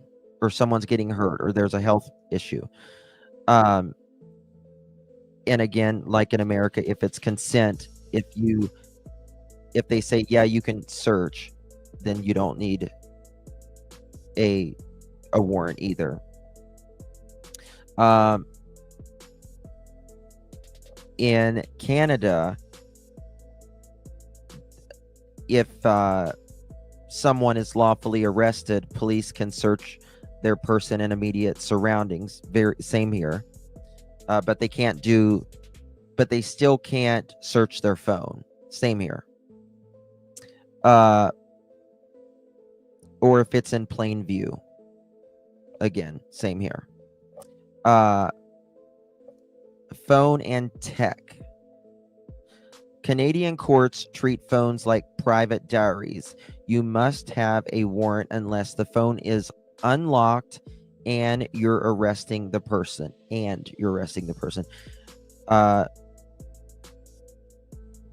There is certain circumstances like a kidnapped child and ticking GPS lead.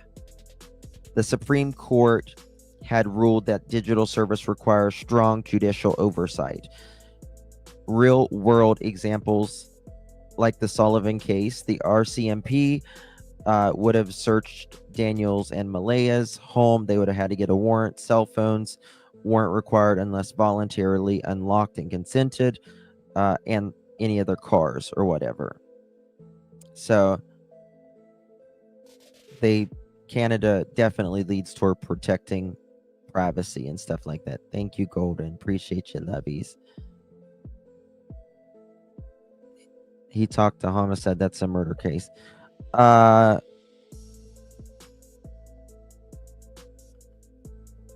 School was contacted by email. Well, Daniel said it was on his phone.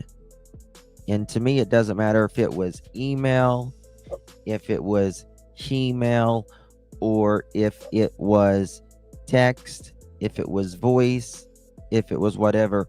The fact that someone was awake at 6:15 that morning and you didn't get up and make breakfast, didn't get up to see if Lily's cough was okay, didn't do any of that,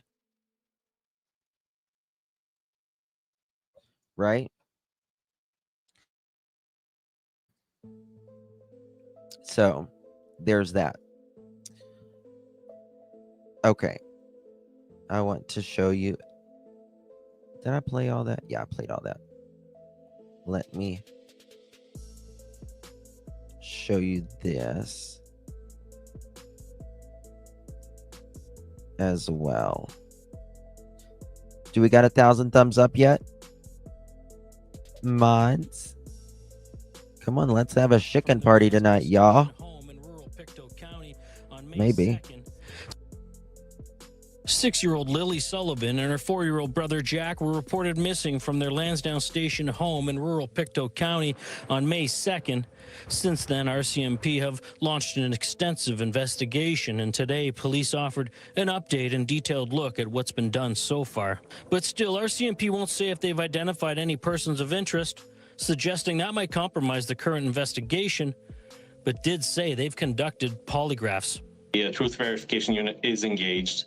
There's multiple facets to those investigations, and those experts are examining every question and answer that those individuals are providing, and it could guide the investigation. Police have collected hundreds of hours of video from the area and have interviewed 54 people in all and have received 488 tips. As for the search, they say they've scoured the Sullivan children's home, including outbuildings, septic systems, wells, mine shafts, and culverts, and have seized multiple devices and materials, but police couldn't say if that extensive search and investigation work has led to any new evidence.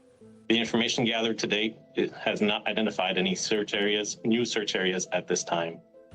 What's most significant is the administering of polygraph tests, says CTV's policing expert and former OPP polygraph examiner Chris Lewis. You don't do polygraph tests and waste that resource on people that just maybe saw something, heard something, or is a real remote suspect. That's not the way it works. So if they're doing polygraph tests and examinations on people, those are people that they may well suspect have been involved in some way or for whatever reason aren't being honest. Police say the missing person investigation continues. Okay, I'm going to answer that question. And Just they're one following second. all Give me tips one and second. ask anyone After who this, may and I'll have answer the information question. to contact Crime Stoppers. Jesse Thomas, CTV News.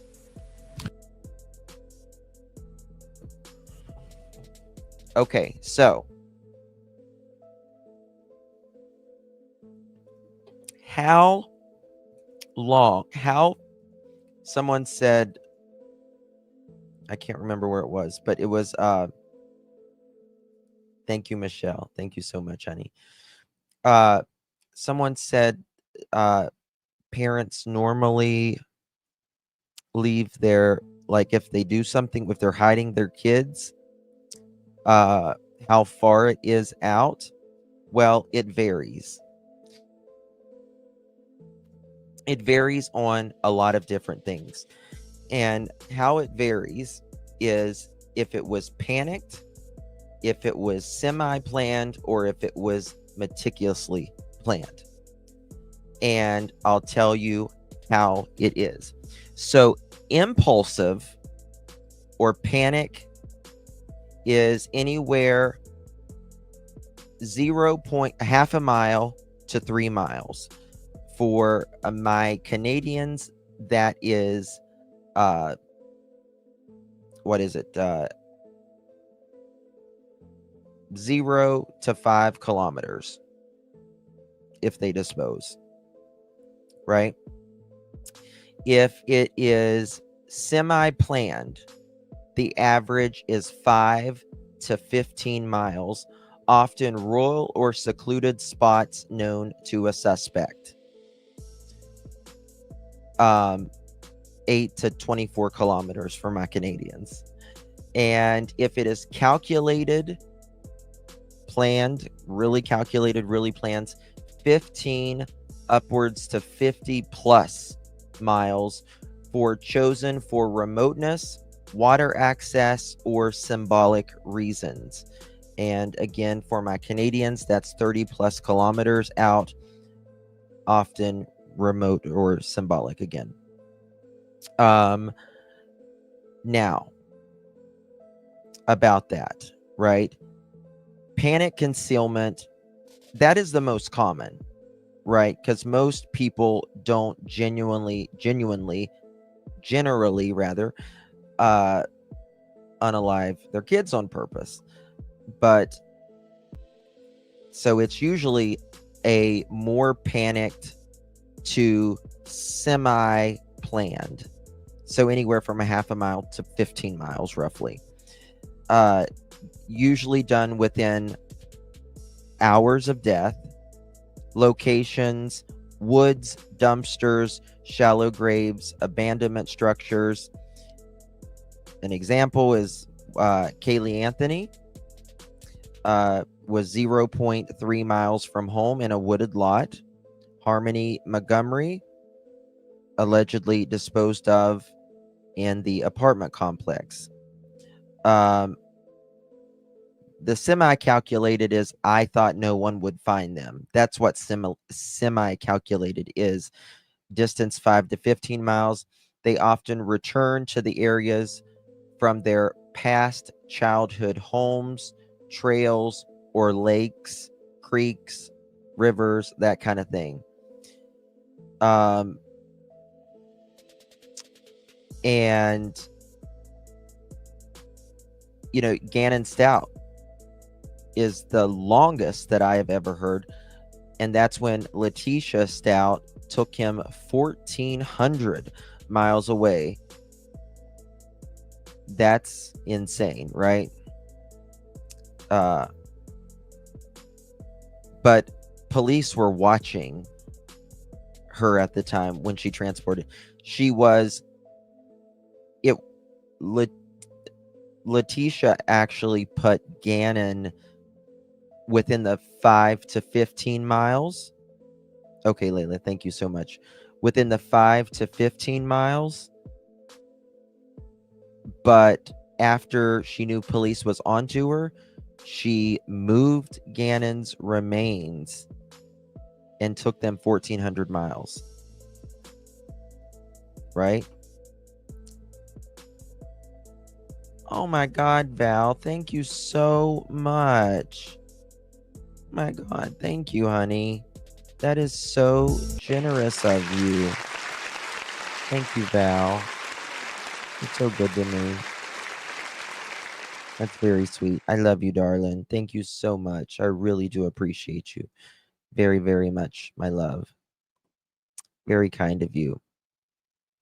Love you, darling. Thank you for being a member too as well. I don't know what to say. Thank you, darling. It was a very heartbreaking case, locked and loaded. I thought that bodies may have been moved to place where the search had already been at night in the dark. It's generally under the concealment of darkness. Yeah. Yeah. Thank you so much, Val. I really do appreciate you, honey. I really do. Thank you so much, love. Thank you, Canadian. Thank you, darling, for gifting that pearl necklace again. Thank you, love. If you receive that, make sure you thank our dear Canadian Cookie. And thank you again so much, Val. I really do appreciate you, love. Now, it's not uncommon for them to move remains again, right? Many times the initial placement of one's remains, meaning this is family members of their loved one, most under, a young loved one. Initial dump is local, but the remains may be relocated later to confuse investigators. Again, that can be generally, statistically speaking, 30 to 100, even plus miles.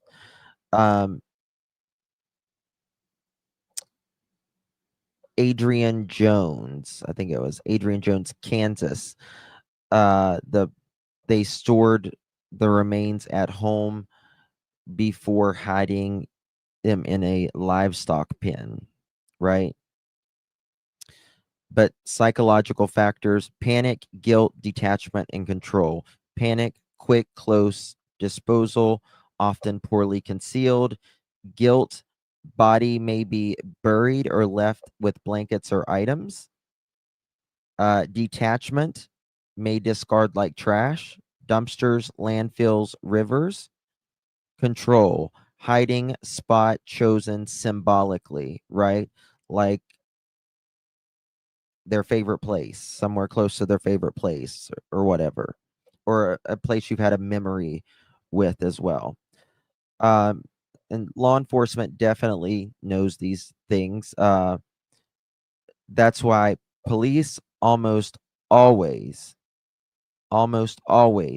do a 5-mile radius of the child's last known location early on, because most bodies are hidden very close to home, often within 1 mile, but that's not always, especially in rural or wooded areas where visibility is low. Again, most remains are alongside of a road. Doesn't mean it's usually not a busy road. It may be an old trail of some sort, right? But most people don't. It's got to be an easy access to where a vehicle or an ATV can get to, right? It's very difficult to move a human, especially by yourself, right? You know, this, if you ever heard the saying dead weight, that's for a reason. I'll just say that, right? Yeah, generally it's like an old dirt road, an old farm, in more urban areas. If someone is going to, you know, dispose of someone, or more suburban areas, they'll do it in a dumpster, or they'll do it behind, like if there's woods behind a shopping mall or something like that, right? So those, it's very, and that's why, again, they almost always do the 5 miles radius. Searchers then expand outward, and they usually base that on vehicle travel logs, digital GPS, cell phone tower pings. Also, another thing that people don't really speak about, they're known patterns and their places of interest, right? Known patterns and places of interest. We all do the same thing almost every single day, right? Or we'll go to the same places every single day, or every week, or whatever. It's a schedule. Or, you know, if we live 30 minutes from where we grew up, we'll, you know, go to a place, you know, that we grew up, that we know that's rural, and, you know, they'll drop them there as well. So there's that.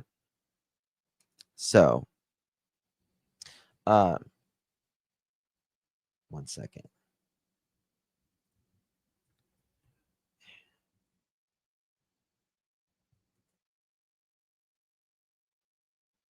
No lawyer, period. Are you talking about Malaya? Is that who you're talking about? Uh, there's been rumor that she has an attorney, but it's not been, I mean, hell, we haven't heard anything from her. Anything from her.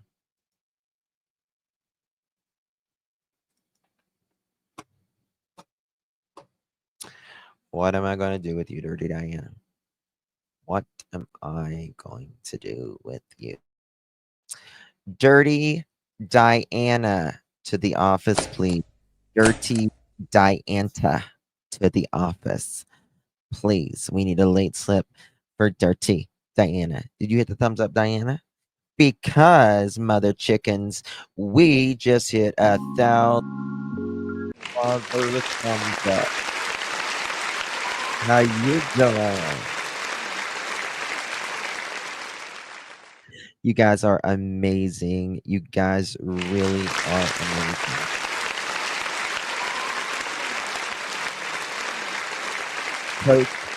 Totes amazing. Totes amazing. That is for sure. There's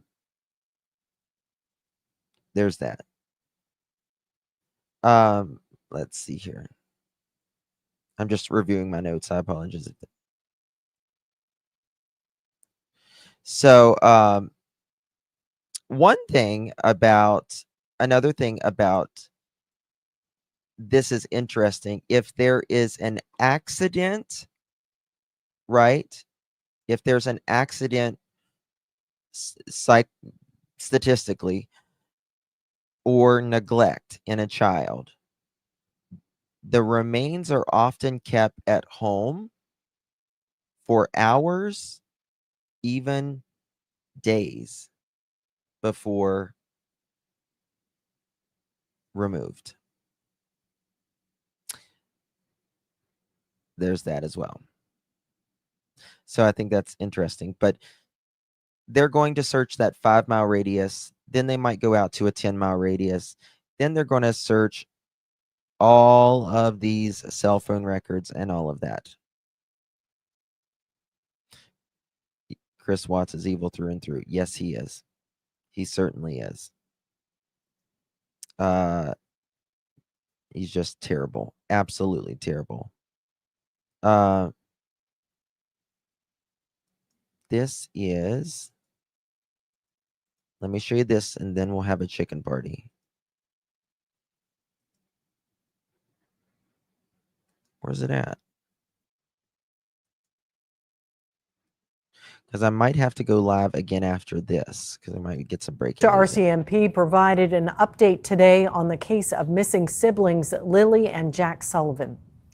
6-year-old Lilly and 4-year-old Jack were reported missing from their home in Lansdowne Station on May 2nd. Currently, more than 11 Nova Scotia RCMP units are... Hold on, I want to show you that right there.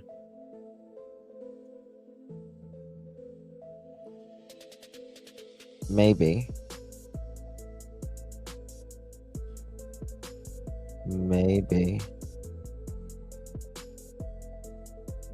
Look how vast that is. It is so vast. Currently, more than 11 Nova Scotia RCMP units are working on the case. Police say they've received hundreds of hours of video, interviewed 54 people, given polygraph tests, and received 488 tips. When asked whether police are now considering abduction, they say all scenarios are being considered. When we say all scenarios, it means everything that, you can imagine out there. I imagine, you probably have your own theory on what happened, as would anyone out there. And our goal is to explore every investigative avenue. I like RCMP say they've also been granted. I like this guy because he knows it's natural for everyone to have a theory. Right? It's natural for everyone to have a theory on what happened. And people act like they don't. They're like, oh God, I'm just not going to even think about it. Mother chickens. Why would you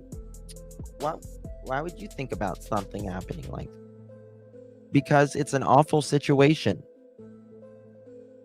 That's why. Granted judicial authorizations to seize and examine materials and devices that could potentially help their investigation. Nova Scotia RCMP provided an update today on the case of missing. So, who's ready? Who's ready to party down?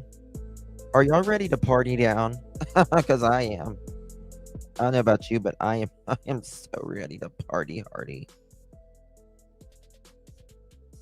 One, thank you all for hitting the thumbs up. I really do appreciate it, by the way. That means so much. It's amazing. Thank you guys.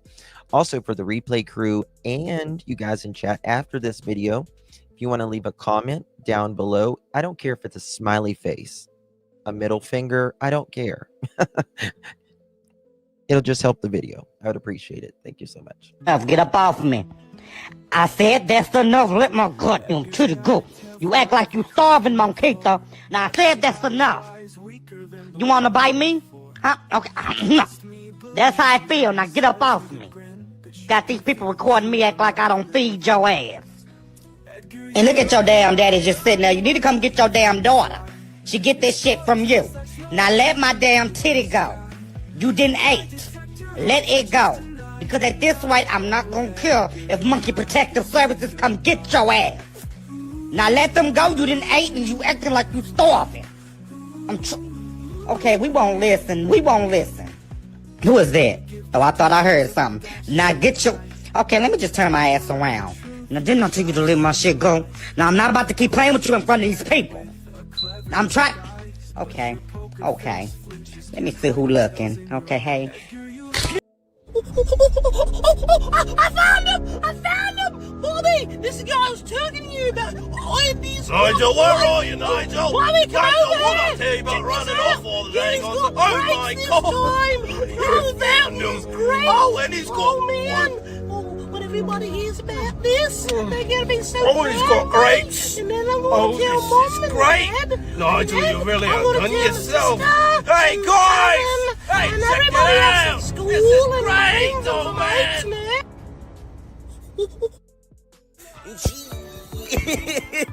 mates, Yeah, me smell cocoa butter cheese. Yeah, right there. Give me a kiss.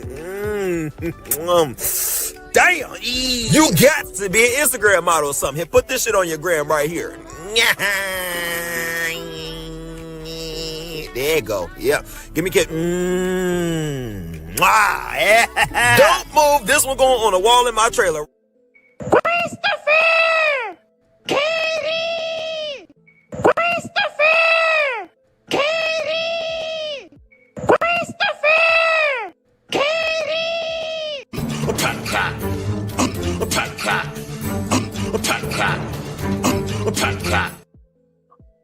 I'm too sexy for my hair. Too sexy for my hair. Too sexy, don't care. And it to was Mr. Proudfoot. To Mr. Proudfoot. To Mr. Proudfoot.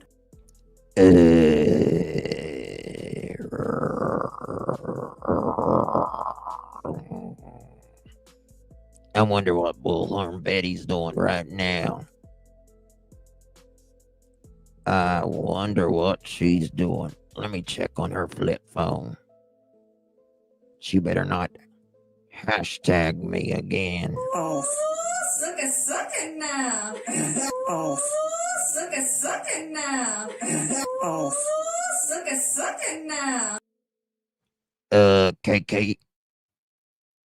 You want a sucky later? and it To was Mr. Proudfoot. To Mr. Proudfoot. To Mr. Proudfoot. Mr. Proudfoot, what happened? Nothing. Nothing at all. Nothing. I'm not privy to that information. Happy Pride Month, Edgar.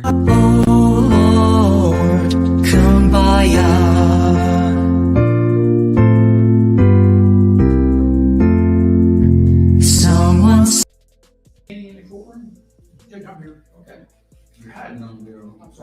Oh my God! Look at Chris. Is that Chris? a bullshit.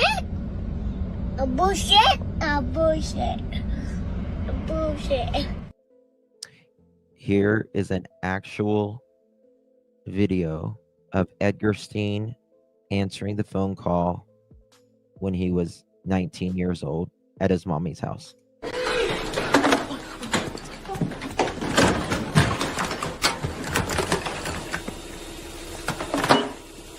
Hello?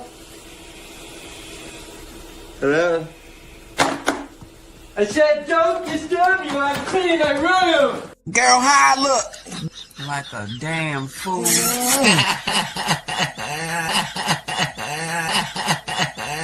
No, them veneers don't make that look no better. Girl, bye. A bullshit? A bullshit? A bullshit. They can shut their chicken tone, chicken bone, Google Chrome, no home flip phone, disown ice cream cone, garden gnome, student loan, full blown Indiana Jones, overgrown Flintstone, X and Y chromosome, Fred Zone, Sylvester Stallone, AutoZone, professionally seen silver Patron, head the fuck up, okay? How you doing? Well, I can't. How you doing? Thank you all so much for joining me. I really do appreciate it. And you guys know the drill. Before we close out, if you've got any value in this stream for the replay crew, please hit that thumbs up. It tells YouTube that it mattered. And please drop a comment in the live stream below after this ends, whether it's a diamond or a pearl, a smiley face, whatever. It all helps. And if you're not subscribed to the channel, you know what to do. Go ahead and subscribe. Take a chance. Take a chance. It would greatly appreciate it. Make sure you hit that bell, that notification bell, so you don't miss any of our lives or videos. I'm going to start doing more videos as well, little documentaries and such. So we're not done until we get answers for Jack and Lily Sullivan, whether it takes days, more days, weeks, months, or even years. They deserve justice, and they deserve to be found. They deserve justice, and they deserve to be found. I am so sorry, guys. I missed these. I apologize, Robin. Thank you so much for renewing your membership. Thank you so much, my friend. Thank you so much, my dear. Good to see you, Miss Robin. Hope you're well. Always good seeing you, hun. And who's on first? Thank you so much as well, my dear. Congratulations to my son, Sean, who graduated from high school tonight. I hope I grow up to be like him someday. Love you, buddy. Oh, who's first? That's amazing. Congratulations. Let's give a round of applause for Sean and Mom. Miss who's first. Because that is a big deal. It's a big deal. And it's, you know, if you think about it, I was thinking about this. From the day your child is born until they graduate, I forget. Wait, how begins until child? Okay. Let me see here. From the day your child is born until the day they graduate, there is only 936 weekends. 936 weekends. From the day they're born until the day they graduate. Life is so quick. Life is so precious. And don't take a single moment for granted, because life can literally change in an instant. And the amount of energy that you put in those years and see them walking across the stage and knowing that they're good human beings, productive human beings, and you just, who's on first? I wish Sean the biggest congratulations and all the health, wealth, and happiness. And good job to you. Good job to you as well, my dear. that you made a good human being, and that he's chose to be a good human being as well. That's a big thing. And by the time your kids are 4 or 5, a quarter of those weekends are already gone. Think about that, right? So by the age 13, you only have about 250 weekends left. And then by the time they're 13, for a few years, they hate you. So, you know, have you received my text message yesterday? I don't remember receiving your text message yesterday.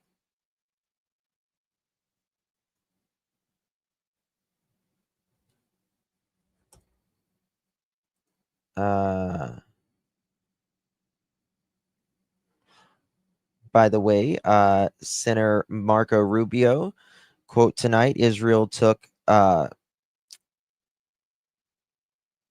on, where was it? Action against Iran. I can't see the text, it's so small. We are not involved in strikes against Iran, and our top priority is protecting America's force in the region. Israel advised us that they believe this action was necessary for its self-defense. The president and the administration have taken all necessary steps to protect our forces and remain in close contact with our regional partners. Let me be clear, Iran should not target U.S. interest or personnel. Some breaking news going on there in other news. All right, guys, thank you all so much. God bless each and every one of you. Justice for little Jack and Lily Sullivan.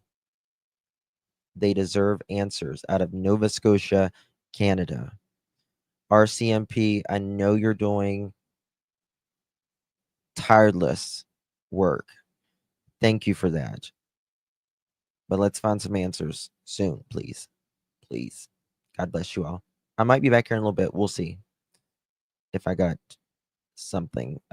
Might have something coming out. So we'll see. Love you all. God bless. Good night.